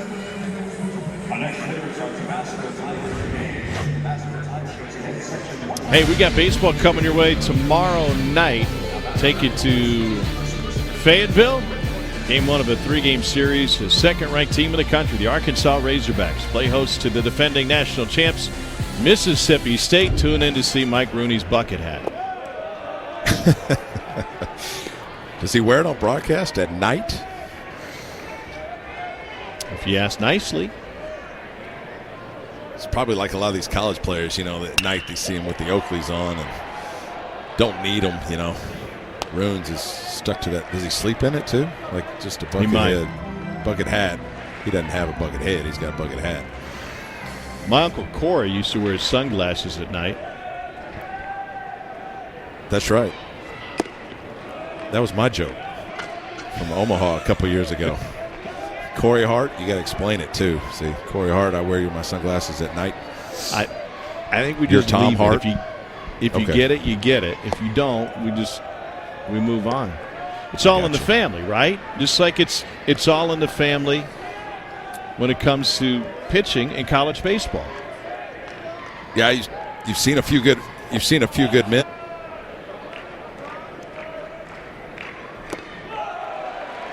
And they retire Hall for the first time to go with 2 walks and a bunt single.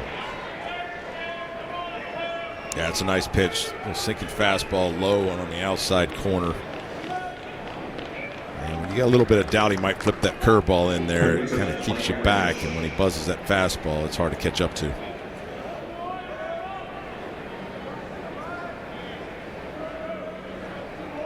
Game 2 tomorrow night. Mikael Hillier gets the ball for LSU against Trace Bright for Auburn. Neither team has announced their Saturday starters.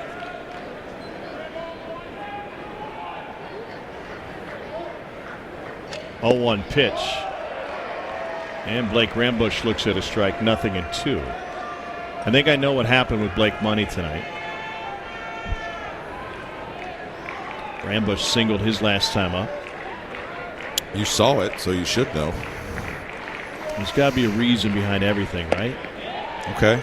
Baton Rouge Advocate does such a great job covering all LSU sports. Leah Van is the beat writer for LSU baseball. What a great tradition they have, sending folks to all sorts of big leagues, NFL, MLB, and on and on. And she tweeted earlier that Money changed his intro song. That one, Pie Morgan. It went from Jason Aldean's She's Country from Welcome to the Show by Cody Johnson. Yeah, that'll get you every That'll time. get you. What was your walk-up song, walk-up music? Did you have one consistent one that you carried through an entire season? Yeah, I actually had a buddy of mine who sang for a group called Submersed. And the song was the piano song. And, Mark Tremonti, the lead guitar for Creed all those years, kind of produced Submersed. And so we were kind of running with those guys back in the days when I was with Boston. And so I used that walk-up song. Submersed from Stephenville, Texas. That's it.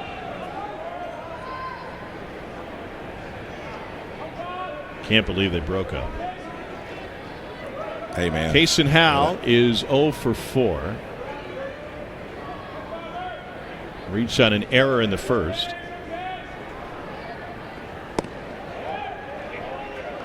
One ran inside. 2-0. Yeah, the lead singer for Submersed, Donald. Tell you what, dude could hit the notes, man. And that album's good. Go get it. Go check it out. I got to be Submersed. honest. Donald doesn't sound like a rock star name. It sounds like more like an accountant's name. Well, he's tatted up from neck to ankle, and he's got a genie haircut. So he looks like a rocker if his name doesn't sound like it. You know, the genie haircut with the one piece of hair in the back. Oh, yeah. I was wondering where you're going. I dream of genie? Haircut. Like, that'd be weird. No. A genie out of a bottle. Yeah. Bald except for one piece of hair coming out the top.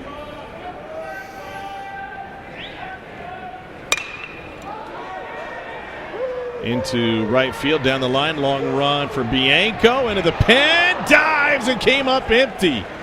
What an effort by Drew Bianco. And he hurt his left shoulder. That was an amazing effort. When your defense is not the greatest, people love effort. How about this guy, Drew Bianco, dad, of course, at Ole Miss, the head coach, Mike Bianco, and hasn't had a lot of playing time this year. A shortstop in high school, has been asked to play a bunch of different positions. I've been impressed with him defensively. Wherever you put him, he seems to get the job done. He hasn't hit like people had expected him to, but he hadn't had a whole lot of at-bats strung together. But I've been impressed with him defensively. So Howell gets another opportunity. Pickoff attempt got away from Morgan.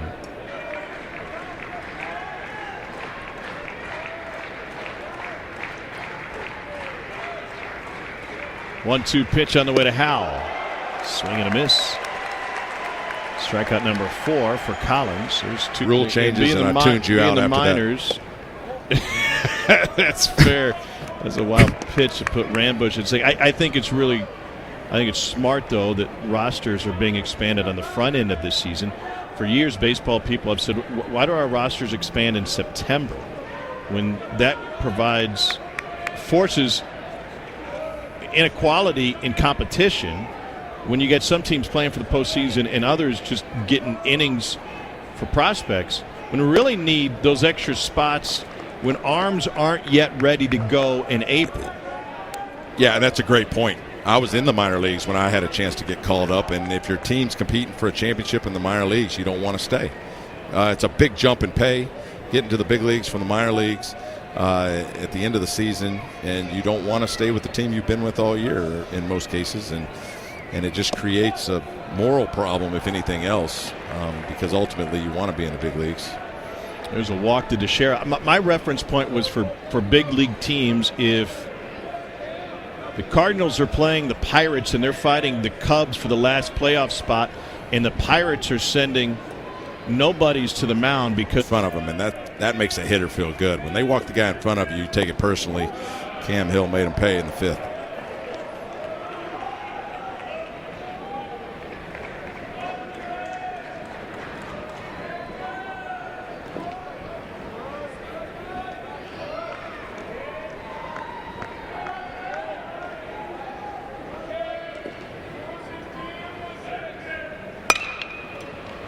Hill puts this one on the ground to the right side. They only need one.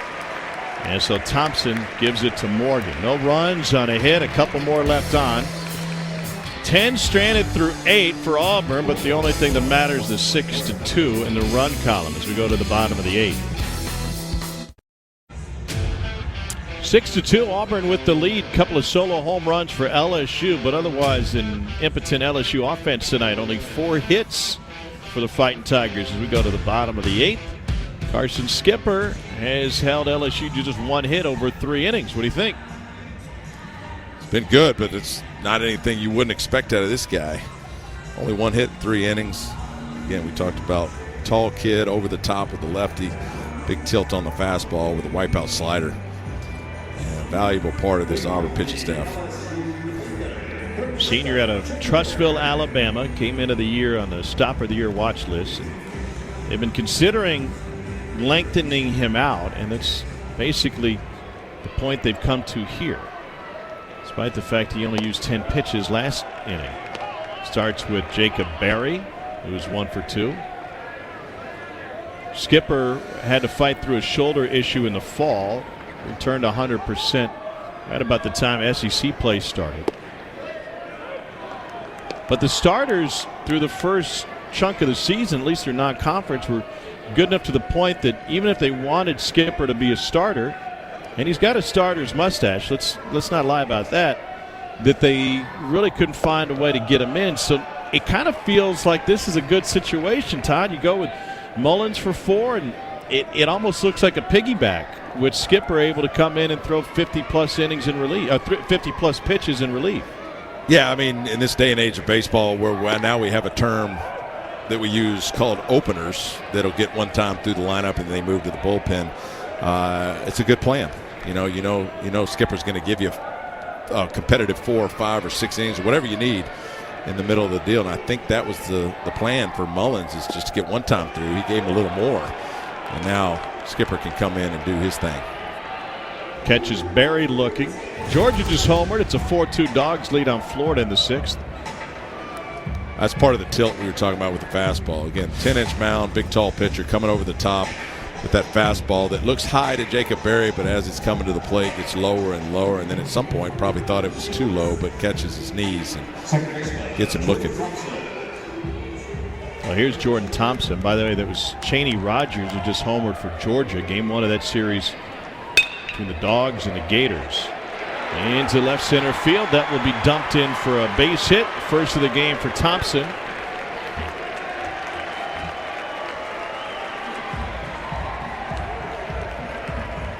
Hand all the equipment off to Mark Wanaka. It'll turn into a yard sale over there as much as he's handing off. A lot more equipment now than there were back in the day, but nice job by Jordan Thompson. Again, you look at the stat sheet, you got a pitcher that's got more strikeouts than innings pitched. He's a strikeout pitcher for a reason. You get to 2 strikes, he's going to bury you with that slider, so why not ambush the first fastball you see? Jordan Thompson dumps it into left field for a base hit. Here's Braden Gilbert, 0 for 3 tonight. Came in on a 5-game hit streak. And even more impressive, 5 home runs over his previous 3 games.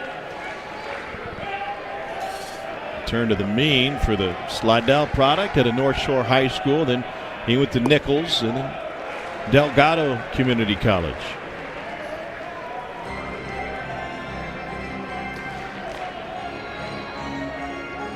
Great equalizer, lefty facing left-handed pitchers, and especially in college when you don't have enough at-bats under your belt of quality left-handers. I'm not sure that Gilbert has faced too many quality left-handers in high school. That ball rocketed to right. He's a hitting coach, and as a dad with a son, if you can get your son to listen, which is easier said than done for all those parents who know what I'm talking about, and he can turn out to be a pretty good hitter. Clearly, Braden Gilbert has listened over the years. His 3rd year. Started at Nichols, transferred to Delgado, JUCO All-American. This ball's lifted in the left field corner, and it is off the glove of Bello. It's a fair ball, and standing up at second.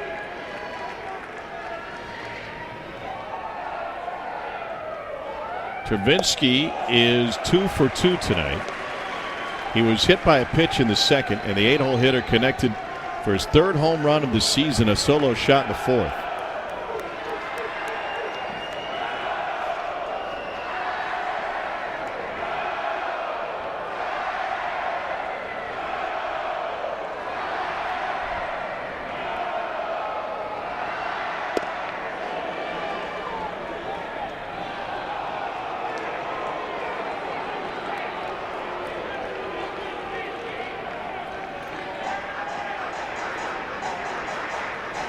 Hayden Travinsky was geared up to hit that ball. 1-0 count. You know a fastball's coming. He wanted to hit it about 800 feet and just wasn't able to hold up, and the pitch was high. Just off the edge, 2-1 with 95. Yeah, so this is power versus power. Blake Burkhalter is going to use his fastball. Hopefully he can locate it if you're him. And for Hayden Travinsky, he makes contact with the fastball over the plate. We've already seen what he can do. Swing and a miss on the slider, 2-2. Florida's now even its game with Georgia 4-all in the 7th inning. They're playing home run derby at Foley Field.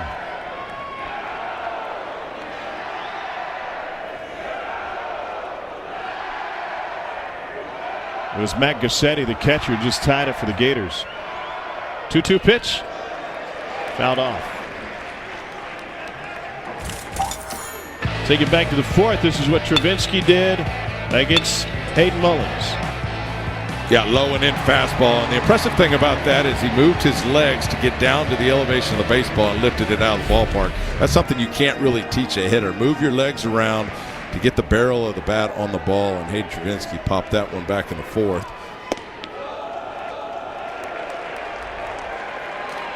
And now with a full count and a predictable fastball, now he clearly could throw the slider. You got to protect against that with first base open. Tough spot to be in if you're Blake Burkhalter. You throw the slider, it better be competitive. Payoff. What a story that would have been, right? Rubianka with only, 15 at-bats on the year. One hit. Hadn't had a whole lot of opportunity. And we could go all into how his dad coaches a team also in the SEC and whether or not, he would want to play there. Long game. I gotta be honest, Todd, I'm kind of over replay. I'm kind of over replay in all of sports. I know you can't put toothpaste back in the tube, and I don't want to be old man shaking my fist at the clouds, but the rhythm of the game, no matter what game, has been totally hijacked by video reviews. That one under the glove of a diving Doty, and Bellows got a 2-hit night. Well, the rhythm, and in baseball, they've always talked about how to speed the game up, right? I mean, that's always been the topic of discussion, and the replays do the opposite. Now, can you live with the human element of the umpire making a bad call? I did it my whole life. And so, I think that's part of baseball. You think it all comes out in the wash? Bad calls, good calls, bad absolutely. Calls, catching a break, having one go against you? Absolutely. First pitch strike to Nate LaRue, who is 0 for 4 tonight.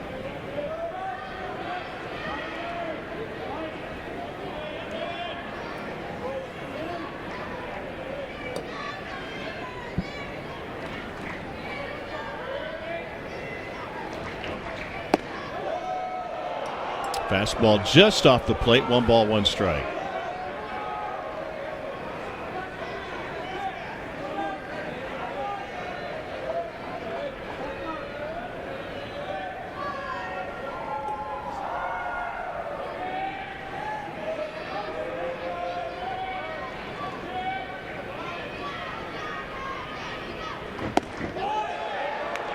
Again, just off the plate.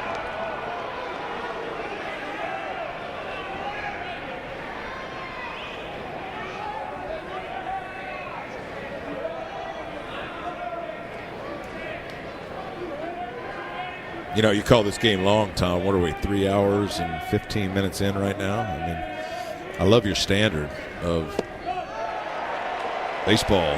Like, under 3 hours is comfortable for you? Yeah, what's your mark? I called a game at Georgia a few years ago, 6 hours and 43 minutes. So anything under that is fast to me. We had another one in the SEC tournament. I think you were on that game as well. LSU, Mississippi State. Right next to you. Yes, I don't remember, but yeah, that was 17 innings. That was over the 6-hour mark too, I think.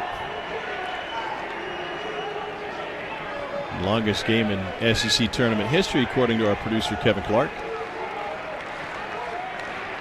Yeah, we were at ballpark in Hoover till 3 in the morning. Swing and a miss, throw down to second, and it kicks into center.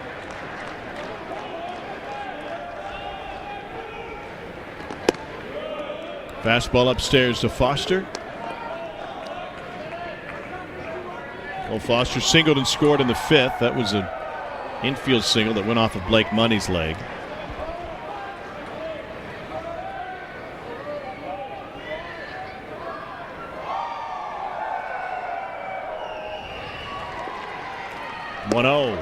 Upstairs again, 2-0 with the fastball.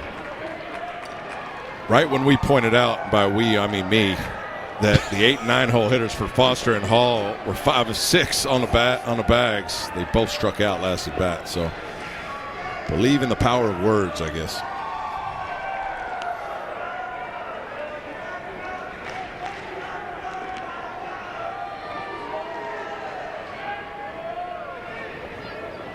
Curveball hit him in the foot. It's from Campbell. I got a chance to pitch at LSU. And so here he is. And when he first showed up, he was starstruck when he met his own teammates.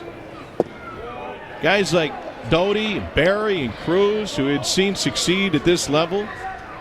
And now he's wearing the same uniform and sharing the same clubhouse.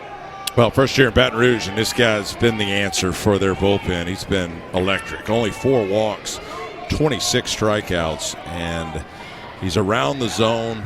Got a lightning fastball. And he gets a little hump back for 4 tonight. Blake Burkhalter, the fireball right-hander.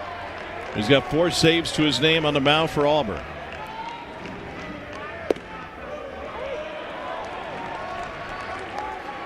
Is that a 2-seamer at 94? No, that's a 4-seamer at 94, and then he throws the 2-seam cutter at 89. And when you got 2 different fastballs with 2 different looks, and you can command them both, there's the cutter. Pretty impressive. I don't think his 4-seamer is straight either. Well, clearly the more velocity you have, the straighter it's going to be. And, I mean, he's got a big arm, and that's impressive to be able to take something off of it and pin it on the outside corner to these right-handed hitters.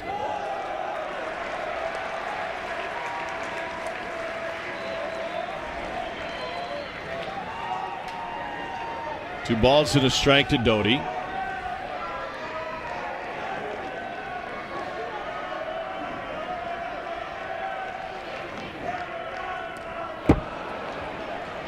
I mean, look at the movement on that cutter. A catcher can't even catch it.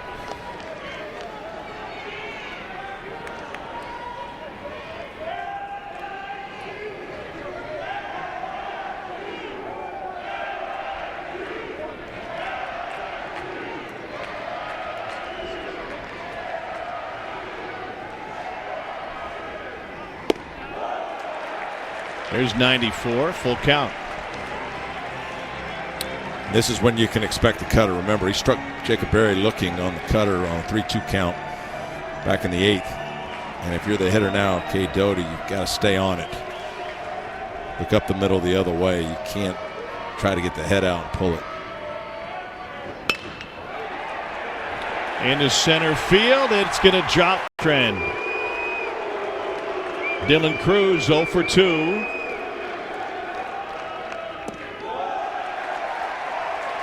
And he lays off 95 low. This is where pitchers really like to use that cutter. Righty on righty matchup. That cutter's going to move away from Dylan Cruz, hoping that he hits it off the end of the bat, and that induces a double play.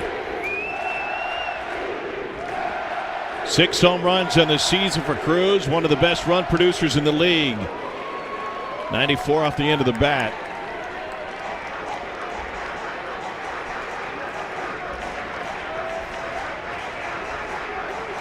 And as a hitter, to counter that, you got to make sure you stay on it. If I tell myself as a hitter I can get jammed, that'll keep you on all the off speed, which Burkhalter hasn't thrown many of that. But it keeps you from rolling over the baseball.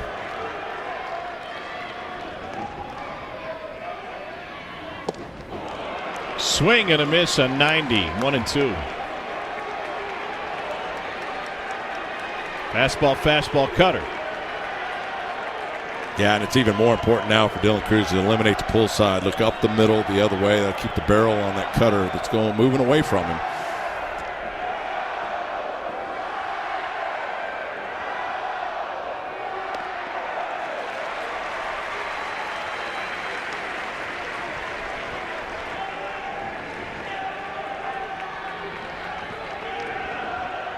LSU led this game 2-0 after 4. Then Auburn put a 6th spot on the board in the 5th. For the Tigers, got a 2-run home run from Jobert in the 8th. So here we are, 2 on, nobody out. Well hit, deep center field. Howell back to the track. Park will hold it. Catch made, tagging Doty. He'll come home, and the throw to second. Little room to dance around if he wants to. But the last thing they're going to do is pipe one to this guy. So Bobby Pierce is the new left fielder.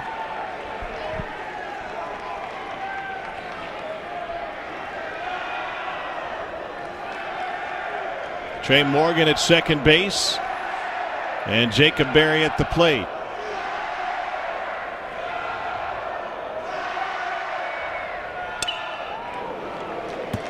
And on the knuckles, 0-2.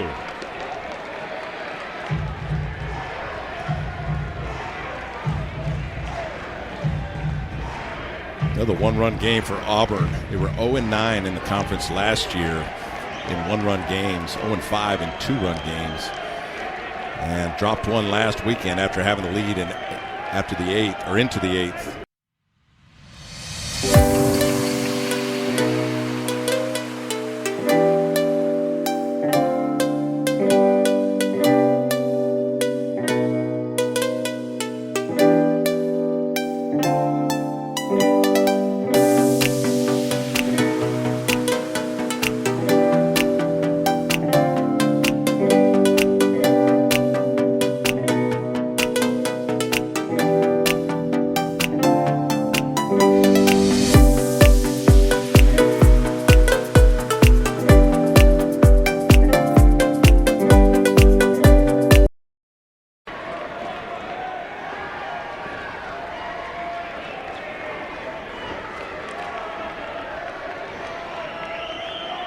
Here's the 0-2 pitch.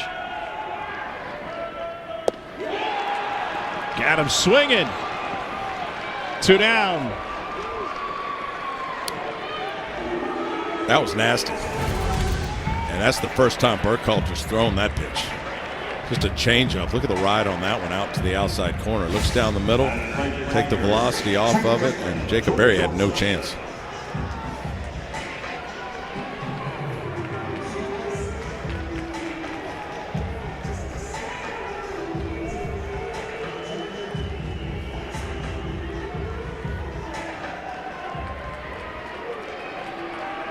They're going to move Rambush almost on top of the line behind the bag at third, as Jordan Thompson rips one down the line but foul.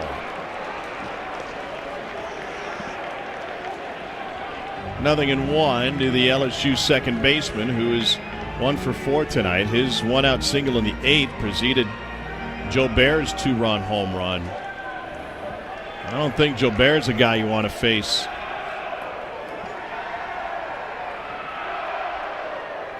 Now, typically in this situation with first base open, it would give Burkhalter a little room to maneuver, but you're right. You don't want to mess around with Jordan Thompson to have to face Joe Baer. Popped him up behind the plate. LaRue looks. That'll be onto the roof.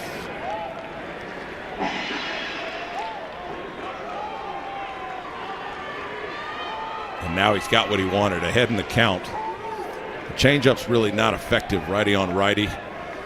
So really his only pitch is an elevated four-seamer at 95 miles an hour or that cutter, and he's got to make sure he puts it on the outside corner off the plate, get a swing and miss.